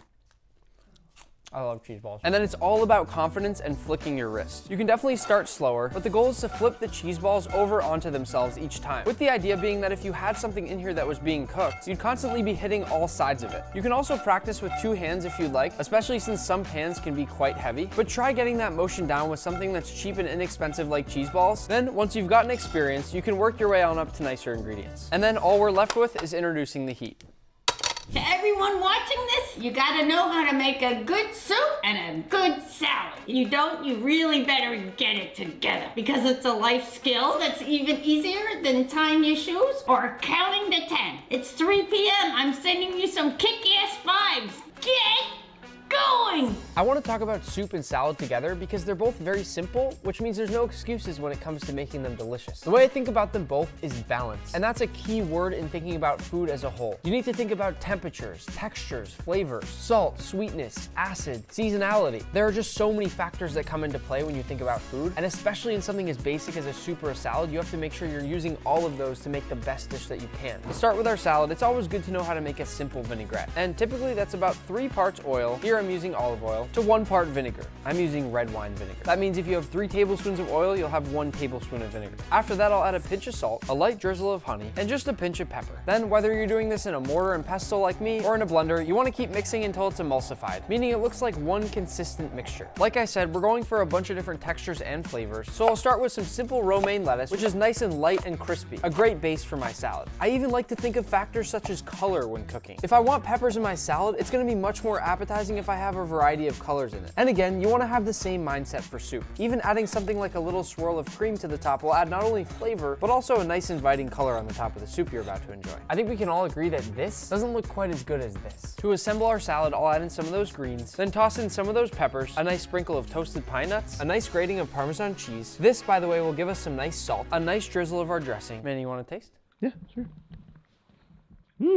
Is it good? It's actually really good, yeah. And then to finish, a few of these crostini, which I find to be a lot better than croutons, and I'll break over the top of my salad. That last touch will give us different sizes and textures so that no bite of the salad is the same. You might get a red pepper with a piece of lettuce and a large crostini, or you might get a piece of lettuce with a light coating of cheese, some toasted pine nuts, and some breadcrumbs. You have to keep your food exciting. Hey there, I'm Kevin from Cook. So since there are quite a few veggies left over from the salad, let's learn how to stir fry. Now, I've made a lot of stir fries. They're very simple and definitely delicious. I always stress the importance of learning the art of stir frying, but I'll let Nick take it from here. Whether you're a college student, you just have some scraps in your fridge at home, or you just want to make a nice quick meal, a stir fry is always the way to go. That or fried rice, which we'll go into later. The great part about a stir fry, you can use whatever ingredients you want. As I said earlier, I like to have a prep board separate from my wood cutting board. So for things like garlic and onions, when I put them down on here and chop them all up, we have perfectly minced garlic, and that flavor isn't going to stay in our cutting board. Same goes for the onion. Start with a nice wok, or really any pan you want. We'll go into the bottom with just a little bit of oil. You want something that has a high smoke point because we're going to cook fast and at a high temperature. First, you want to add in your aromatics, such as the garlic and the onions, the things that are going to really give us that foundational flavor. Stir those around just a bit, adjusting the heat as necessary so they don't burn. And I want you to understand that we wouldn't start with something like a pepper because they'd be all wilted and overcooked by the time we're finished cooking our stir fry. Next up, I have some thinly sliced chicken that I'll toss in.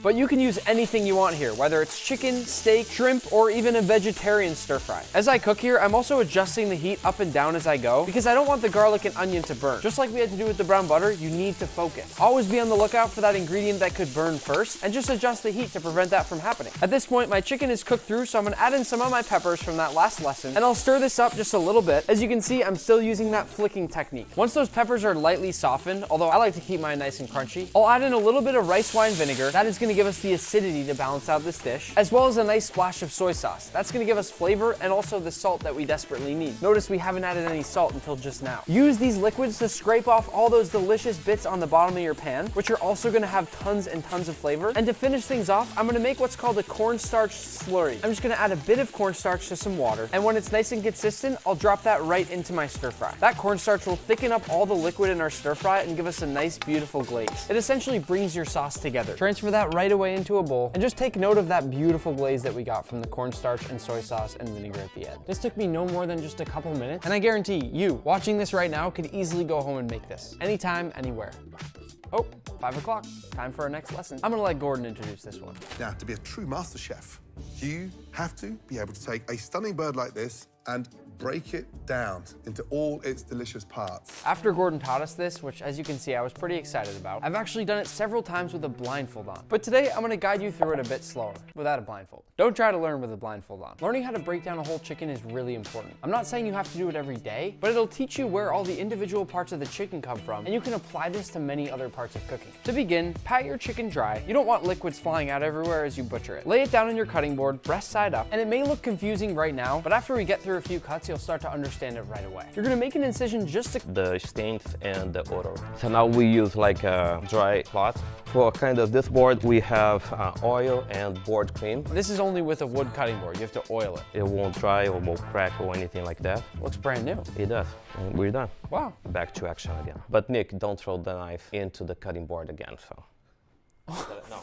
With the lemon that we just used, come to the sink with me. When it starts to smell bad, throw in the sink disposal. Nick, grab me some ice, please. Okay. Now we can just throw in there with the lemon. Okay. The reason for that is to keep the disposal clean.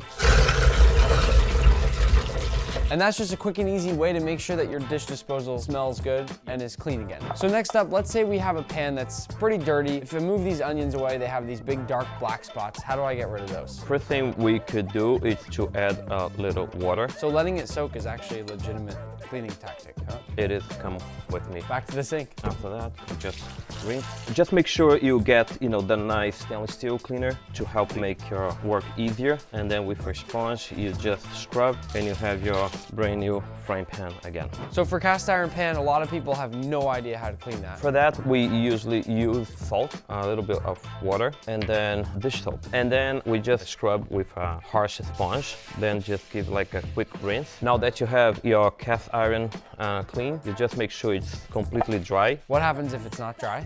You will rust. So it's kind of similar to cleaning the cutting board. Yes, and then you put some oil. Sydney, that's a good looking cast iron. A lot of people ask, because of the hot water in some cities, it makes all the glasses all foggy. And there's nothing more disgusting than getting like a really foggy wine glass. Now we're just gonna pour it out. Hold on, I wanted to drink that.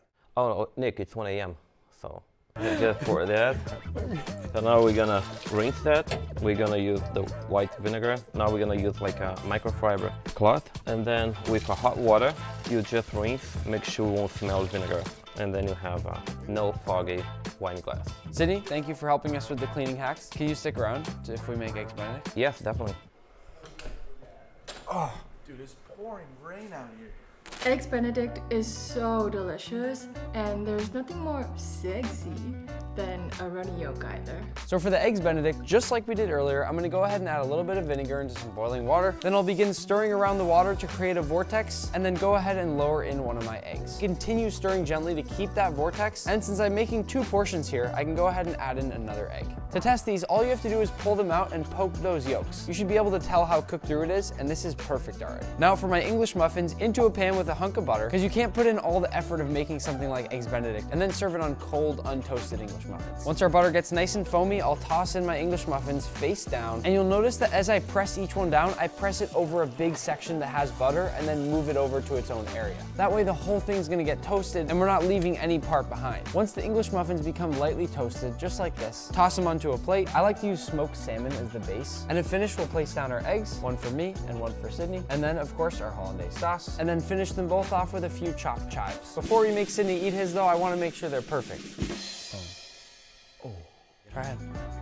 Perfect. And now I know how to clean my own pan. You do the eating, I'll do the cleaning today, Sydney. 3 a.m., let me give you a little preface. Now, we all love grilled cheese. I grew up with it. That was cheese on toast. To do the ultimate grilled cheese with this is a dream come true. Beautiful. Look at that. No. No. Nope. Gordon? We can see that the cheese is not melted. Whatever you do, don't make grilled cheese like Gordon. That's my best advice when it comes to making grilled cheese. I don't make fun of Gordon often, but don't make a grilled cheese that way. I always like to make a simple homemade tomato soup. So first we go in with 2 tablespoons of butter. And once our butter's melted, we'll go in with about a half a yellow onion, thinly sliced. And once the onions are slightly translucent, in with a can of tomatoes. Those are the same ones we used for the sauce earlier today.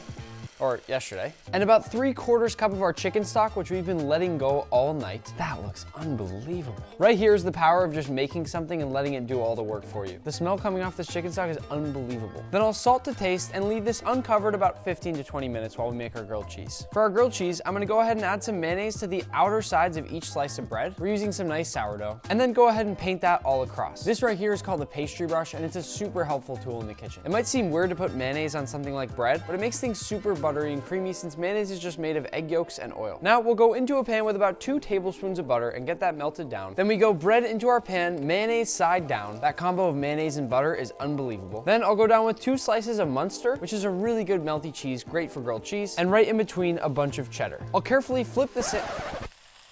flip over the slice of bread to make a sandwich, then turn the heat down, move this to the center, and add on my lid. Once our grilled cheese starts to finish up, I have one last little trick. Move it to the side of the pan, sprinkle down some cheddar cheese about the size of your slice of bread, then flip the sandwich onto it. That right there is a grilled cheese to write home about. To me, this is the true definition of grilled cheese. Finally, to finish off that tomato soup, into a blender we go, and optionally, you can add just a splash of cream and blend it up.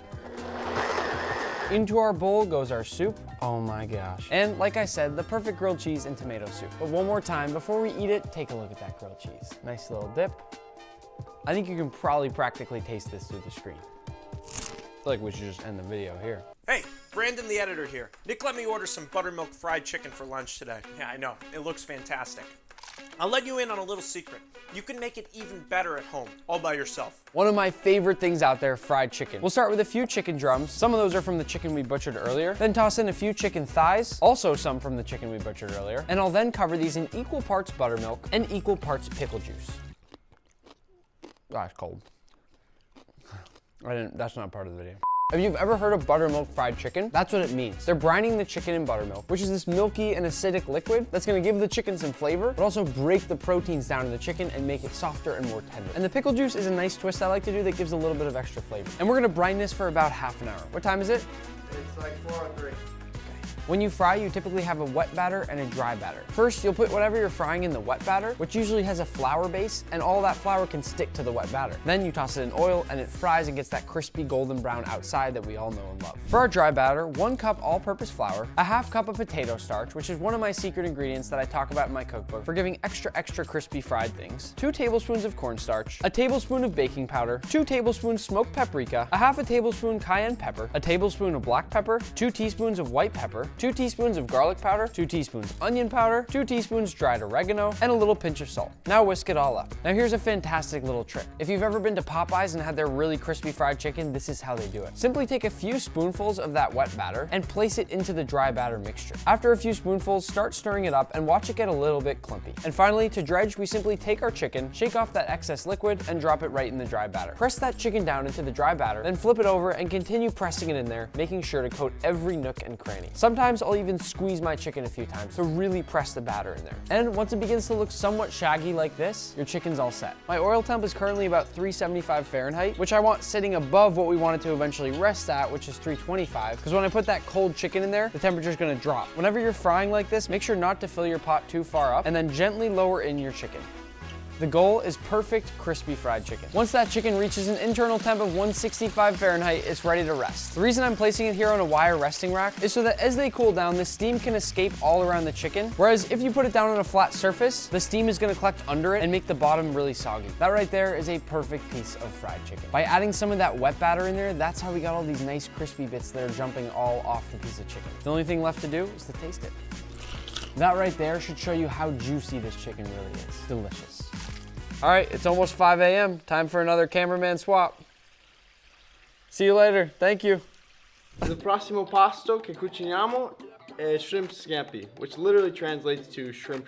For the shrimp scampi, we're gonna use that pasta we cooked earlier, but to start, we'll peel and devein 1 pound of shrimp. To peel, you very simply flatten out the shrimp and then just peel off that shell. It should come off fairly easily. Then to take off the tail, you simply pinch the lower part of the tail and it comes right off. To devein, it's easiest if you use a small paring knife, but a chef knife will also work perfectly fine. You simply cut along the back of the shrimp, open up this flap, and remove the gray line that goes through the middle. Now into a bowl with about 4 cups of water, add 3 tablespoons of salt and 2 tablespoons of sugar. Whisk it all to combine, then add in your shrimp. Cover this with plastic wrap and refrigerate for about 10 minutes. Now into a pan with 1 tablespoon of olive oil, then add in the shells, as well as the shrimp heads if you're lucky enough to purchase them with their heads on. We'll saute these for 3 to 4 minutes until they get nice and orange in color. Then we'll add in a few thyme sprigs, and then deglaze with 1.5 cups of white wine. Strain this into a medium bowl, which brings us all of that shrimpy flavor, and therefore we're not wasting all those shells. And give it 1 or 2 little presses down to make sure you really get all that juice. This right here is where one of these fine strainers comes into play. Back into the same pan over medium heat, go ahead and add 4 tablespoons of butter and 1 tablespoon of olive oil. Then into that, we'll add 6 cloves of minced garlic, about 1/2 teaspoon crushed red pepper flakes, depending on how spicy you want it, a little salt, and black pepper to taste. Then stir it up until nice and fragrant. I've now strained off the water that the shrimp was poaching in, so I'll add these to the pan and stir them around for just a few minutes. Turned upside down, and the chocolate is separated from the mold and onto the demolding belt. And then this belt is timing the rows, so that way instead of mold groups, we have them lined out in rows.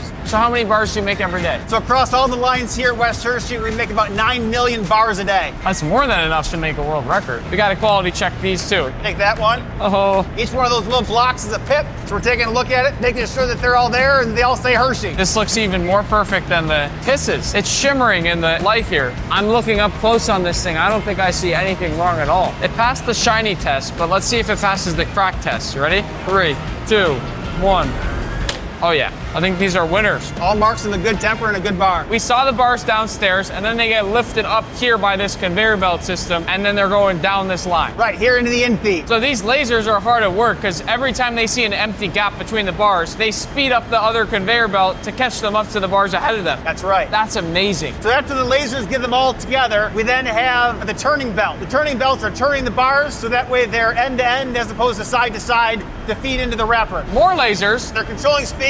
We have other ones that are looking for gaps in the bars. Also for broken bars. If there's any broken bars, it's gonna reject those down here so that way they don't get wrapped. So if one of the bars somehow breaks, the laser sees it, and then that little thing right there blows it with air and discards it. How are they wrapped? You've got the film here, which again, similar to like we saw in Kisses, we have the roll stock that goes through, fed through the line, and that's wrapped around the bar, all at a high speed. You can see them down in here. See the bars feeding in? The wrap goes around the bar, and it's sealed. This whole wrapping system is crazy to watch, because there's so many different ways and twists and turns. There's a lot going on. When the machine stopped for a second, you can see how the packaging kind of feeds over the top of the bar, but the machine started moving again, so I couldn't finish my sentence. The bars come out of the wrapper, they go through the wheel, stripper heads pick them up and put them onto the trays. It moves incredibly fast at the end each time. That's just using suction, just air, to pick them all up and then stack them up perfectly so that they can then go into boxes. Once they've seen all that chocolate get boxed up, it goes around these crazy conveyor belts that go all over this entire building. These are one of the things that makes it feel in here like Willy Wonka's chocolate factory. Now that we've made more chocolate than you could ever imagine, let's take all that chocolate and try to make the world's largest chocolate bar. Over the next 24 hours, this warehouse in Ecuador will be completely transformed from this to this. We can't build this chocolate bar outside because it's about 95 degrees in Ecuador. So we're bringing all this chocolate from the farm to a giant warehouse, which is gonna be air conditioned, and that's where we're gonna build the bar. This is pretty fun. Oh, let's go break the record. Currently, the Guinness World Record world's largest chocolate bar is 383 square meters in size. And behind me is the layout for a 400 square meter chocolate bar. If we pull this off, this bar will be the same size as a full-size basketball court, weigh the same as 183,000 regular chocolate bars, and if you melted it, you'd have enough to fill 80 bathtubs. With all of that chocolate that we're bringing inside, this is gonna be happening all day long behind the scenes. The whole team here is just gonna be unpacking boxes and boxes and boxes of chocolate. As we know, Guinness World Records is very strict. We have to clean ourselves off really well. Then hair nets on. Then we have to put these funny looking things on our shoes. and we can step on. It's showtime. Oh, let's do it. We're gonna start by placing the bars down in the middle of this whole mat, but it has to be one full chocolate bar to count as a record. So what we have here is just a bag of melted chocolate, basically like a chocolate hot glue gun. And we're gonna very carefully go in between all the chocolate bars so that everything starts to stick together. Oh, wow. That's crazy. That's so cool. Well, now we just got 9,000 more to go. Now that we've started working on the bar, I know I've already given you guys some comparisons, but just so you understand, it's gonna take 11 tons of chocolate to fill this whole white mat here. That's about the same weight as 2 fully grown elephants. And if you ate a square of this every single day, it'd take you 30 years to finish it. Look how long this chocolate bar is already becoming. It's crazy. Look at Odette. Here comes Willy. How's it feel to be trying to make the biggest chocolate bar in the world? When you are a Willy Wonka, you make the biggest chocolate bar every day. But this time, it's gonna be the biggest I've made it in my life. By the way, guys, I haven't talked about this yet, but this room smells really good. Chocolate. We are having a lot of people come and help throughout the day because it's so much chocolate. It's already, what, an hour? I hope we're gonna make it on time. The name of the game here is speed. I always get so nervous in the corners because it's like, did we mess it up or will it fit? The moment of truth. Is it gonna fit? Like a glove. What do we do if it didn't? Fire the Oompa Loompa. What's the name of this big kid in the movie of Charlie and the Chocolate? Cut the big cameras. one. Augustus Gloop? Yeah, Augustus Gloop. That's the kid. I have an idea. You go to that end, I'll go here. We'll race to the middle. Augustus, ready? Fire this guy right now. Nick, ready? Yes.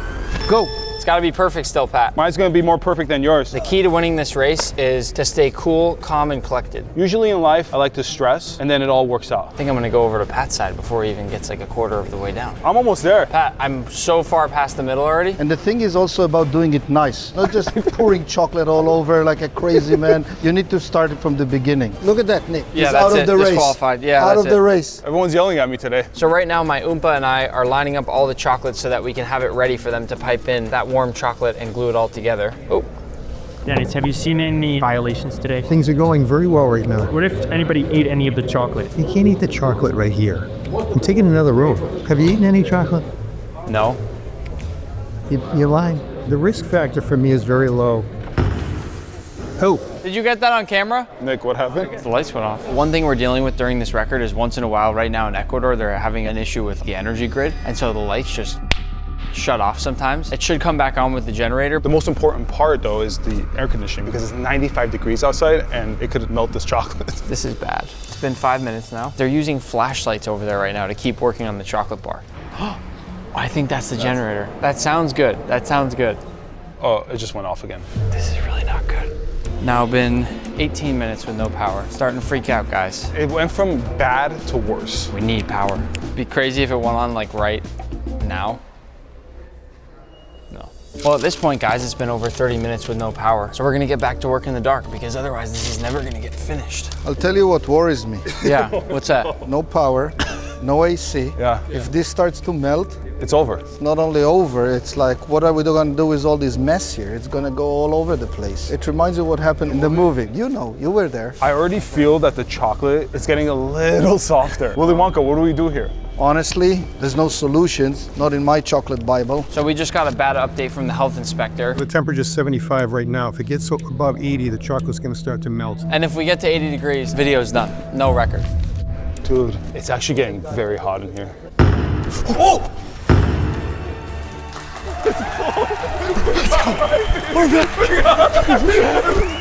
I can feel the AC back on. Temperature's starting to come down. As long as this holds out, you're gonna be back on schedule. With the lights finally back on, we can start building again. But this chocolate bar is taking way longer than we expected, so I'm just gonna show you guys a really cool time lapse. And now we're 50% of the way through on this chocolate bar. As you can see, we had to bring in a few extra helpers. We were never gonna finish this thing otherwise. We've done about 80 rows out of the 106 that we need to do to complete the entire chocolate bar. I think it's the biggest chocolate mirror. Look how shiny it is. Literally, you need the Willy Wonka sunglasses. The shine means that it's been perfectly tempered, which means when we snap it later, it should have a perfect snap. We've sort of been patrolling throughout the day, and word on the street right now is the corner in the back there is working a little bit slow. We're gonna step in and help them out. Look at all your chocolate all over you. Look at this. This is a real Oompa Loompa. How did you get all this chocolate on you? I love chocolate. You love chocolate. I think it looks cool. And you smell delicious. We started today at 7:30 a.m. and now it is 7:22 p.m. And in this last corner, we're now down to just 10 squares left. 9, 8, 7, 6, 5, 4, 3, 2, 1. All right, Nick, here it is. You guys ready for the reveal of what we hope is about to be the world's largest chocolate bar? We did it! After 22,000 pounds of chocolate and lots of teamwork, this is unofficially the biggest chocolate bar ever made in the history of the world. But now, it's up to the Guinness World Records officials whether this is a new world record. The current world record for the largest chocolate bar by area is 383 square meters. After all the measurements,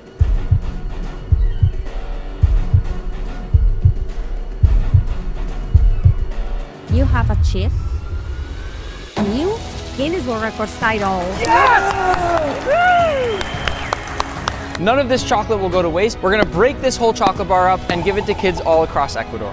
Wait. I literally just realized we never tried it. Oh yeah! Cheers. That is amazing. The end.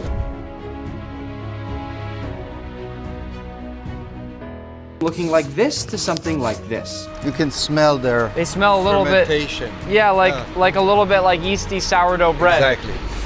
What would a chocolate bar taste like if you didn't ferment? No, very bland, flat, probably just bitter, boring, nothing like interesting. And then you take this to the drying process. Once all the cacao is laid out to dry, it just sits here in the hot Ecuadorian sun. And there's so much of it that I can literally make a chocolate snow angel. All these seeds that are drying here, they flip them over every 15 to 30 minutes to make sure that they're constantly being moved and that new ones are in the sun to dry. And we haven't made chocolate yet, but it's already starting to smell like chocolate. So once the seeds are nice and dry, they're all broken open like this. And on the inside, we get what looks a lot like a dinosaur egg. But if you actually break all this apart in your hand and crumble it up a little bit, those are cacao nibs. People put them on things like smoothie bowls all the time, but if you grind these together into a paste, sort of like if you grind peanuts into peanut butter, it makes this sort of chocolate paste, which we're gonna go see now. Welcome to the Hershey's Chocolate Factory. This is about as close as you're ever gonna get to real life Willy Wonka. You can see here that they have this huge hose with perfectly smooth chocolate paste. But just moments ago, that chocolate paste was in the form of these cacao nibs. So this liquid chocolate paste can literally be turned into anything now.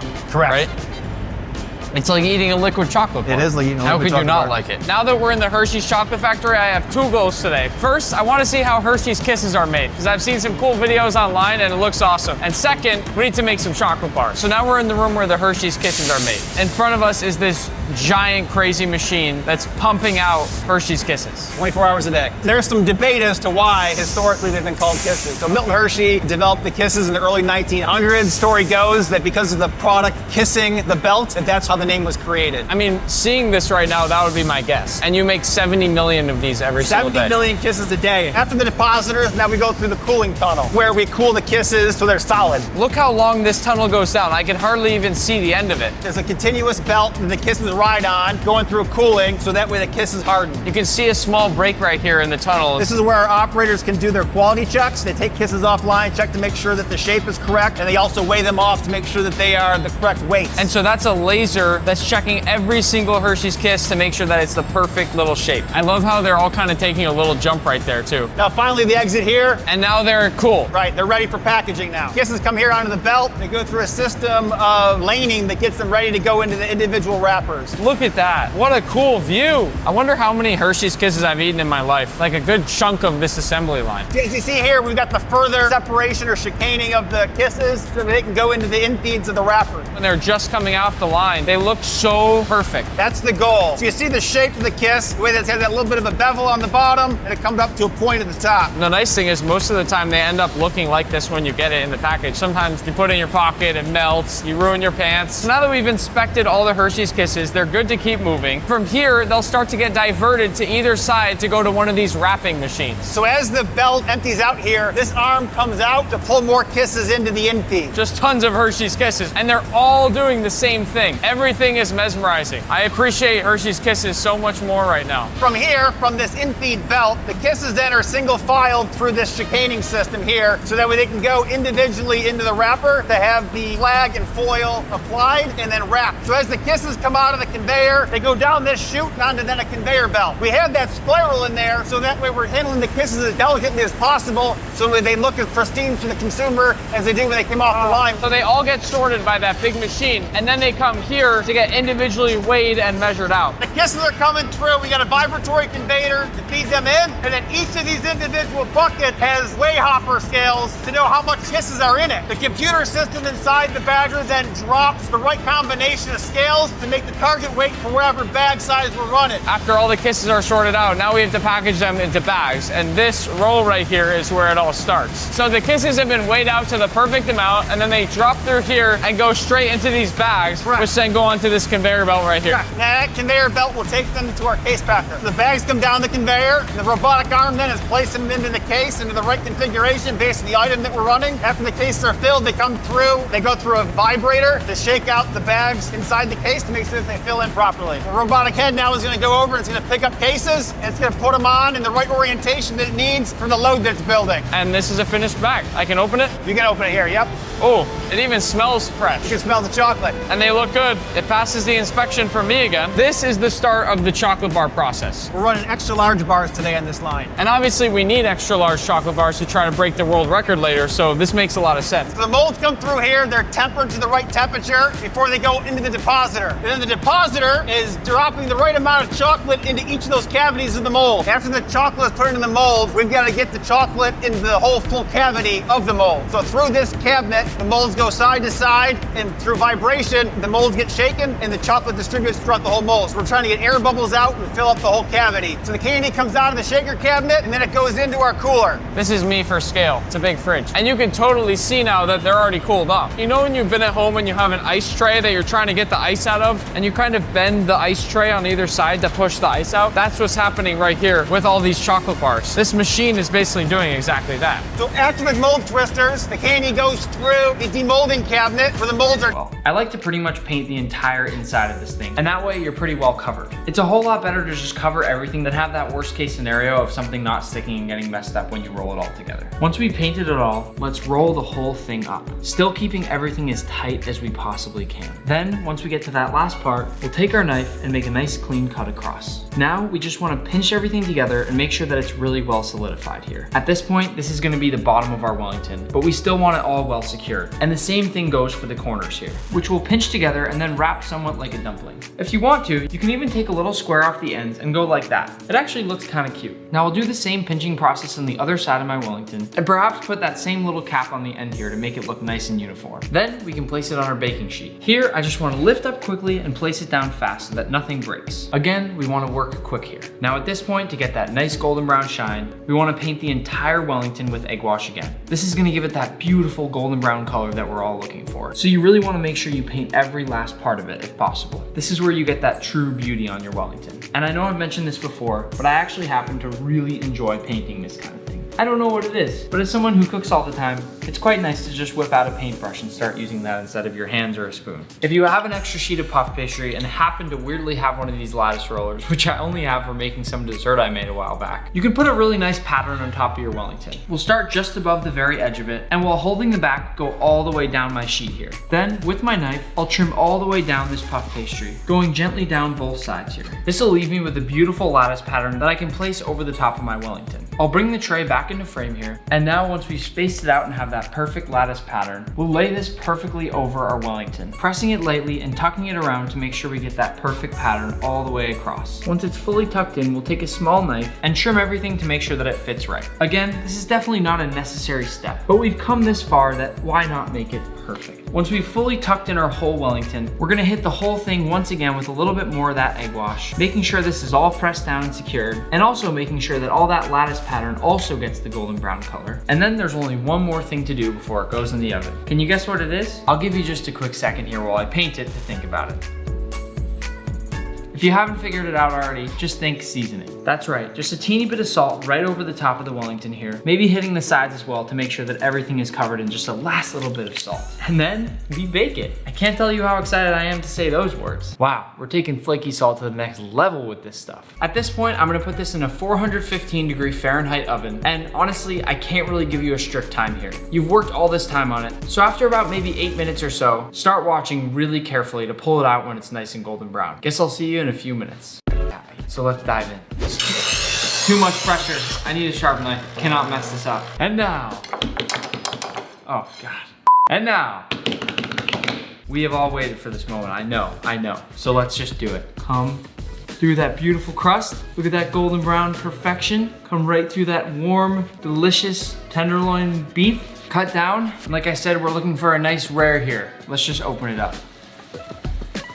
Oh my God. That looks good. Come on, guys. Now hear me out here. Sometimes on camera, things can look weird. And from what I can tell right now, this looks perfect. But I'm just gonna say this. The way that you test if you're making a Wellington and wanna know if it's perfect is simply by touching the very middle of that beef. If it's nice and warm, just like we have here, then you've nailed that medium rare. I am absolutely, completely 100% blown away by the cook on this beef Wellington. And now it's time for the last hurrah, eating it. Now to finish off this Wellington, I'm gonna take a little slice. And today I'm actually gonna sit down and enjoy the food. Usually I really just kind of get after it. You know, just take a bunch of bites out of it while I'm still going. But today we're gonna sit down and actually talk through this thing. To start, I'm gonna take a nice thick slice through our Wellington. It's sometimes not the easiest thing in the world to cut, but as you can see here, I got a pretty darn good slice. For the rest of our Wellington, I'm gonna move this off to the side. You already know I'm eating that whole thing later. Now today, let's give it a nice little plate. I'll start by coming under the Wellington and putting it nicely down on our plate here. To me, the black plate really lets you see the food well. Now to finish the plating here, let's take a little bit of that reduced bone stock, which is now that really sticky, thick, delicious glaze. And we'll add a little bit right at the base of our Wellington here. Just barely touching the edge and just enough to get enough sauce to enjoy this thing with. Now to finish it, just to liven things up a little bit, I like to sprinkle a few freshly chopped chives over my Wellington. And that's it. This right here is the whole dish. This is what we've worked for. Now yes, I think you might be wondering why we have this small little plate off to the edge. And you may have guessed it already. That's for Pesto. If you don't know who that is, that's my little hamster. And I'm gonna give him a tiny little piece of the Wellington put right there. That's just got a little bit of that meat juice right under it. Then I will top that with one tiny piece of chive, as he's not supposed to have much onion since it's a little bit spicy for him. And then just 2 drops of that beautiful chicken glaze, which he will absolutely love. Now, it's time to sit down and enjoy. Now, Pesto is a very lucky hamster, and he's crawling all over my hands already because he knows there's something special in front of him. I've told this before, but he was on sale, so instead of $12, he was actually only $9. And he always eats food that's a heck of a lot more expensive than him. But I love him so much. And those numbers don't really matter to me. Now I'm gonna place Pesto down and just let him enjoy right next to me so that we can have a really nice family meal together. Pesto, give it a try and see what you think, buddy. I'm really curious to see your thoughts. How is it? You are right. That is absolutely spectacular. Not only does it look beautiful, but it tastes so good. Did you finish already, dude? Come on, slow down a little bit. Enjoy it. Now, there is something special about this beef Wellington. It is the softest, most tender beef out there, and I don't even need the chef's knife. In fact, it's probably dangerous to have it around Pesto. I can very easily use my little fork here just to cut this meat. It's that tender. And when I pick up a bite, it's just like biting into a soft, creamy pillow. Now it looks like Pesto's finished his meal here, but I've still got a ways to go, so I hope he'll wait around while I finish up. Pesto, that's your plate. This is my plate, that's your plate. Pesto keeps trying to eat my Wellington. I think it's time to put him back in his cage, but he's proved his point here. He loves the Wellington. Thanks for being here, buddy. Now I'm serious when I say there's something very special about this Wellington.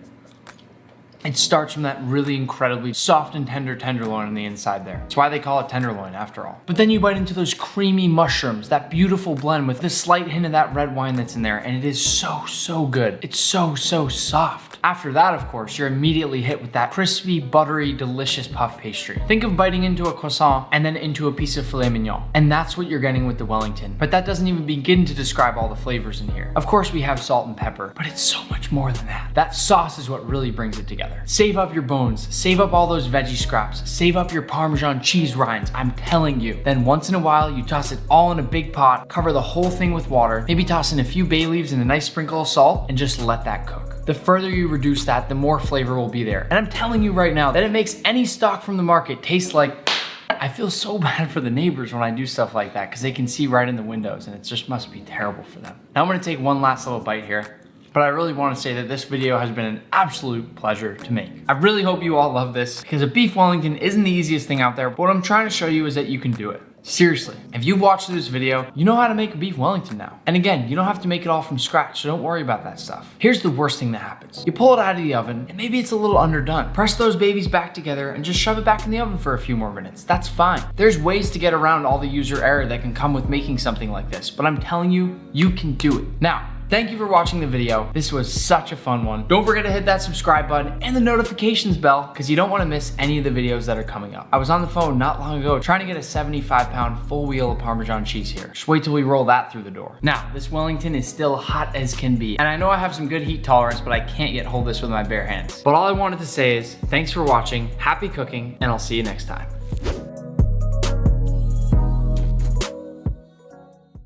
Yeah. It's almost like... While we wait for the broth to heat up, you've been in all sorts of movies and TV shows and things like that already, right? Commercials. I did 7 seasons from Spanish TV show named Tengo Talento, Mucho Talento, Hola Familia. It's el grande, el famoso, el osito. You speak Spanish? Poquito español. We did 200 or more live show for sumo, and we work in some films now. And chef too, so I'm gonna make food now. The water's boiling, so it's time. I have a trick to show you. So here's what I do, Rami. I take my Wagyu, I go like this.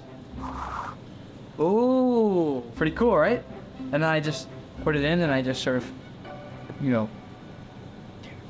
Didn't work at all. Eat the shawusham. Okay, now we will begin with the beef. Put it like that. Not by his technique. To make food is really, really easy. Just enjoy it. I love all green vegetables. It's healthy. I've been asking Nick all day for food, and finally he bring some food. So I think the challenge begin now. I don't want to tell Nick, but right now I feel about 30% full. I hope he didn't hear me. Keep it secret.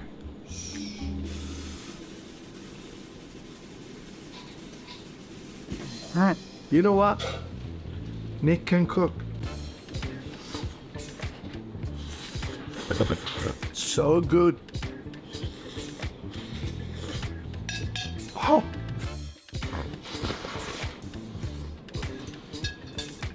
Done! Next! For section number 7 of the cow, I'm using a picanha to make a Wagyu tataki. To begin, we'll need to trim down our picanha. Once I cut out a nice thick steak, I'll carefully remove all the fat on the edges, again, saving it to fry those donuts, and then it's time to sear. We're looking to cook through just lightly on all of the outsides, keeping the center nice and raw, just as you do for a tuna tataki. For a bit of extra flavor, I also want a torch. When slicing into this, if we've done it properly, it should be nice and pink on the inside. To plate, I'll layer down my tataki, using odd numbers like I always do, and then we'll finish with a sauce made with cream cheese, maple syrup, and apricot, and I'll top it off with some nice fresh mint. Number 7. Wagyu tataki, one of my personal favorites. Let's see. I feel like there's no way that you're not getting a little bit full yet. Never. Really? I want to beat the cow and the mint is really good in this one. Right now, even though you're pretending like you're not, I feel like you're in one of the toughest battles of your life with all this Wagyu cow. Can you tell me about the craziest sumo fight you ever had? 2015, I fight with Biambat. He was really, really strong sumo wrestler. Did he win? No, I beat him. We'll see if you can take down course number 8. I will. I will. Get rid of stuff. Course number 8, a giant brisket, served somewhat Texas style. With this brisket, I'm gonna go the classic route and smoke it. But first, I wanna show you that beautiful marbling on the inside of a Wagyu brisket, because this isn't something you see every day. I fast forwarded through the part of us smoking this, and Rami doesn't really wanna wait any longer. But similar to our tataki, I'm gonna get nice thin slices of our brisket. Wagyu brisket is a bit different, so we're not cutting it as large as we would a classic brisket, but the presentation ends up looking the same. Rami, how you feeling? Feeling good. Are you full? Be honest with me. Not yet. But you're getting there? Not yet. Wagyu brisket. Served somewhat of a Japanese Texas fusion style. We've got the brisket, of course. Then we've got some Japanese milk bread, a potato salad, all the classic sides.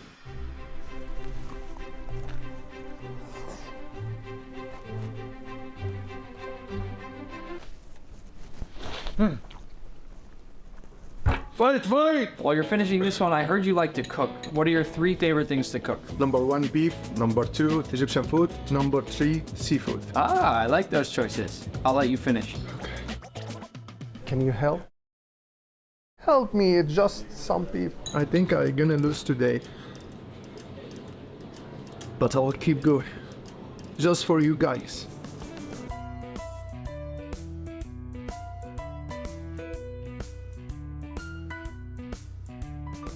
Nick! Nice job. Oh, what about the pickle? Okay. For our last savory course, we're using the final 2 cuts of Wagyu beef. The first one being short rib and the second being skirt steak. Once we've ground up equal parts of both of those cuts, I'll shape it into a nice patty. And I must note that Wagyu burgers are the hardest burgers in the world to make given how fatty it is. And because of all that fat, we don't need to oil the pan. If Rami somehow makes it through our burger course here, I don't know how he'll possibly finish that Wagyu donut. Once I've got a nice crust on that bottom side, it's time to carefully scrape and then give it a nice flip. I've lightly toasted off some sesame buns. Once it's nice and crispy all around, I'll place down my patty, and to finish, I'll place on my tomato in nice little heart shapes for Rami since I love him. And I'll finish with just a little bit of lettuce for the color and the crunch. Done. I heard Nick made burger, so I hope it's small one. I almost stuffed. Rami, course number 9. Ooh. It's this big giant Wagyu burger. It's very delicate because it's pure Wagyu and you're not supposed to make a burger like this, but I did it anyway for you. This is really huge. Is this the point where the cow beats Rami? Never.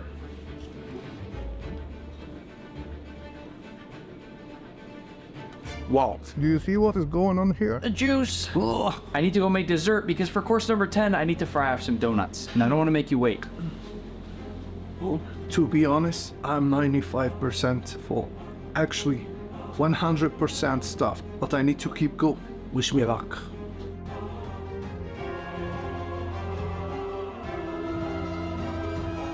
Number 9 done. Where's Nick? We're at course number 10. We've made it through every section of the cow, except for the fact that you can't waste anything, and we've got this leftover Wagyu fat, with which we're gonna make donuts. To begin, we'll add all of it into our pot and fire up the heat. While our fat melts down, I'll make my glaze. We're gonna keep this classic. Just a bit of powdered sugar, a touch of vanilla extract, I don't have my homemade version today, and to finish, a splash of heavy cream. Then we mix. Once that's done, I'll slide in my Wagyu fat, and at this point, it's time to fry off our donut. I'm being very careful to make sure that every single side is perfectly golden brown, and that it gets just the right amount of that Wagyu flavor. Once our donut's finished, on we go to the paper towel, and now that our donut is perfectly fried, it's time to dip. It's been a long day. Yeah. Course number 10. You already ate so much Wagyu today, and I think you very much passed 20,000 calories that I figured I'd let you off a little bit easy with this final course. The smell is really good. If you finish this donut, you've successfully eaten your way through an entire Wagyu cow. Let's do it. That sounds actually weird. Any last words, Rami? Go subscribe so we can catch Gordon. You don't want to make me mad. Subscribe now.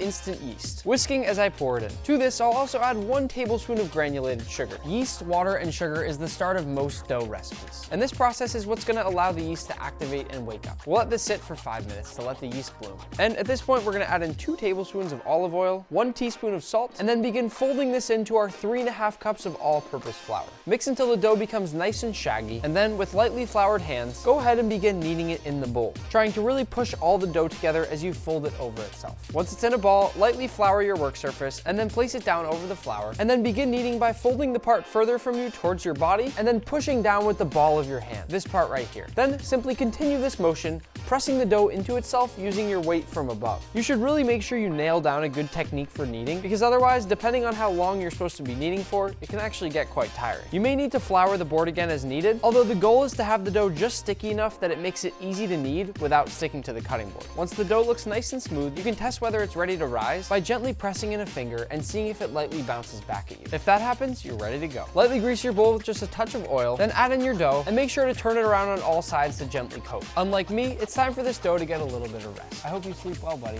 Nick, why are you making pasta at 10 p.m.? Go to bed. Only you would still be making fresh pasta right now. In all seriousness, it's important to learn how to cook dry pasta the right way, but it's even more important to learn how to make it fresh. Nicholas, show them your ways. Whether you're cooking dry or fresh pasta, the first thing we always do is salt our water until it tastes like the ocean. You may have already heard someone say this before, but you're likely gonna add a lot more salt than you think you should be adding. The pasta is gonna absorb some of that salt as it cooks, essentially seasoning your pasta in the cooking process. Next, we'll add our pasta, and you should trust your palate over the packaging instructions. Once you feel like the pasta may start being done, go ahead and carefully grab a piece and take a bite of the pasta. You might even hear the crunch, so it's obvious to me that it's not done quite yet, but I'll let it go just a few more minutes. The more you cook, the better your heat tolerance will become as well, but I'll talk about that more shortly. One more taste, and our pasta is perfect al dente. Al dente is essentially when the pasta is just slightly underdone. There's still a little bit of a bite to it at the end. For now, I'm gonna save this because we're using this later. And don't forget, always save a bit of pasta water. We'll explain that later too. You also need to know how to make fresh pasta dough, and I'll show you how to do it with no special equipment whatsoever. To start, go onto a work surface with 2 cups of all-purpose flour, and then using a bowl, make a nice hole in the middle. Into the center, I'll go in with 3 eggs and 2 yolks, and I often like to add just a little drizzle of olive oil. Then, with a fork, break all of those yolks and begin to whisk it all up, trying not to let any of the egg escape outside the well. This is when that bench scraper we talked about earlier comes in handy. If anything escapes, scoop it right back in. Once your eggs are pretty well mixed, you'll slowly start pulling in the flour from the inside edges of the well, mixing that in to get it thicker and thicker. And once that egg mixture is finally thick enough that it's not going to run across the cutting board, transfer over to your bench scraper to do the rest of the work. If you don't have a bench scraper, you can continue using the fork, or you can even jump in right now with your hands. But for now, I'll continue layering it over itself, working all of this flour into the dough. And man, there's nothing like a good 10:30 p.m. pasta dough. 10:33. Once the dough becomes a bit more dry, go ahead and start using your hands. We're gonna use that same kneading technique that we just did with pizza dough. Hence why we're doing this right after. Bring all the dough together with your hands, firmly pressing it together, and then slowly begin to start working the dough. But try not to incorporate any additional flour unless you absolutely need it. The dough might feel pretty firm at first, but it's meant to be that way. Once the dough is finally done, nice and smooth, you'll want to cover this in plastic wrap and rest in the fridge for about 20 to 30 minutes. To make fresh pasta, you can simply take a rolling pin like this and roll that dough out as thin as you can possibly get it. You may have to add some flour once in a while, and then once nice and thin, you can go ahead and cut it in whatever way you'd like. For instance, if you want nice thin pieces of pasta like tagliatelle, simply cut them like this. Or if you want wider, ribbon-like strands, cut them like this. Either way, you'll cook fresh pasta in boiling water until it floats to the top, and then it's done. It's 10:59. I'm pretty happy about that. Everybody needs to know how to get a crust. Whether it's steak, salmon, chicken, or really anything else, you need to learn how to get that perfect crispy edge. It provides flavor, texture, and so much more. Before we use something expensive to practice getting a crust, I like to use a potato. When it comes to this, if you can already make brown butter, then you have a good sense of temperature control. But now it gets a little bit more difficult. You have to be very attentive, picking up on the very fine cues that the food is gonna give you to give it exactly what it needs to get that perfect golden brown finish or crust. I'll crank up my heat to medium high, go into my pan with some oil that has a nice high smoke point. Once the oil begins to shimmer, I'll lay my potato away from me and then press down so it's making even contact across its entire surface area. Once that happens, I'll release my hand and turn the heat down just a slight bit so it doesn't burn. And at this point, I don't touch it. It's a waiting game. This is a good area to really practice getting comfortable around a spitting pan. You don't really want that happening often, but little specks of oil are gonna hit you once in a while and you can't be jumping back every time it happens. The best chefs don't even flinch when they're hit by that oil, and eventually you get used to it. It's just a small little kiss on your skin each time. The cues I'm looking for here are the smells. If I smell burning right away, then I know to turn down the heat. I'm also looking around the bottom edges of the potato right by the pan to see if there's any darker colors starting to appear. And as you can see, a beautifully golden brown potato. Just what we're looking for. If you can successfully do a potato, you can do anything. Now it's time for a steak. First, make sure to salt it all over. Probably a little bit more than you'd think to salt, just like the pasta water, and roll it all around the edges to make sure you're coating every last bit of the steak. Next up, some fresh cracked black pepper, once again on both sides of the steak and all around the edges. Then into our cast iron pan, we'll go in with some oil that has a high smoke point. And once that oil begins to shimmer, laying away from me so it doesn't splatter towards me, in we go. Once again, pressing down quickly to make sure we get that full surface area contact. Bring that heat down to medium and let the steak do its thing. Similar to the potato, keep an eye on the edge of the steak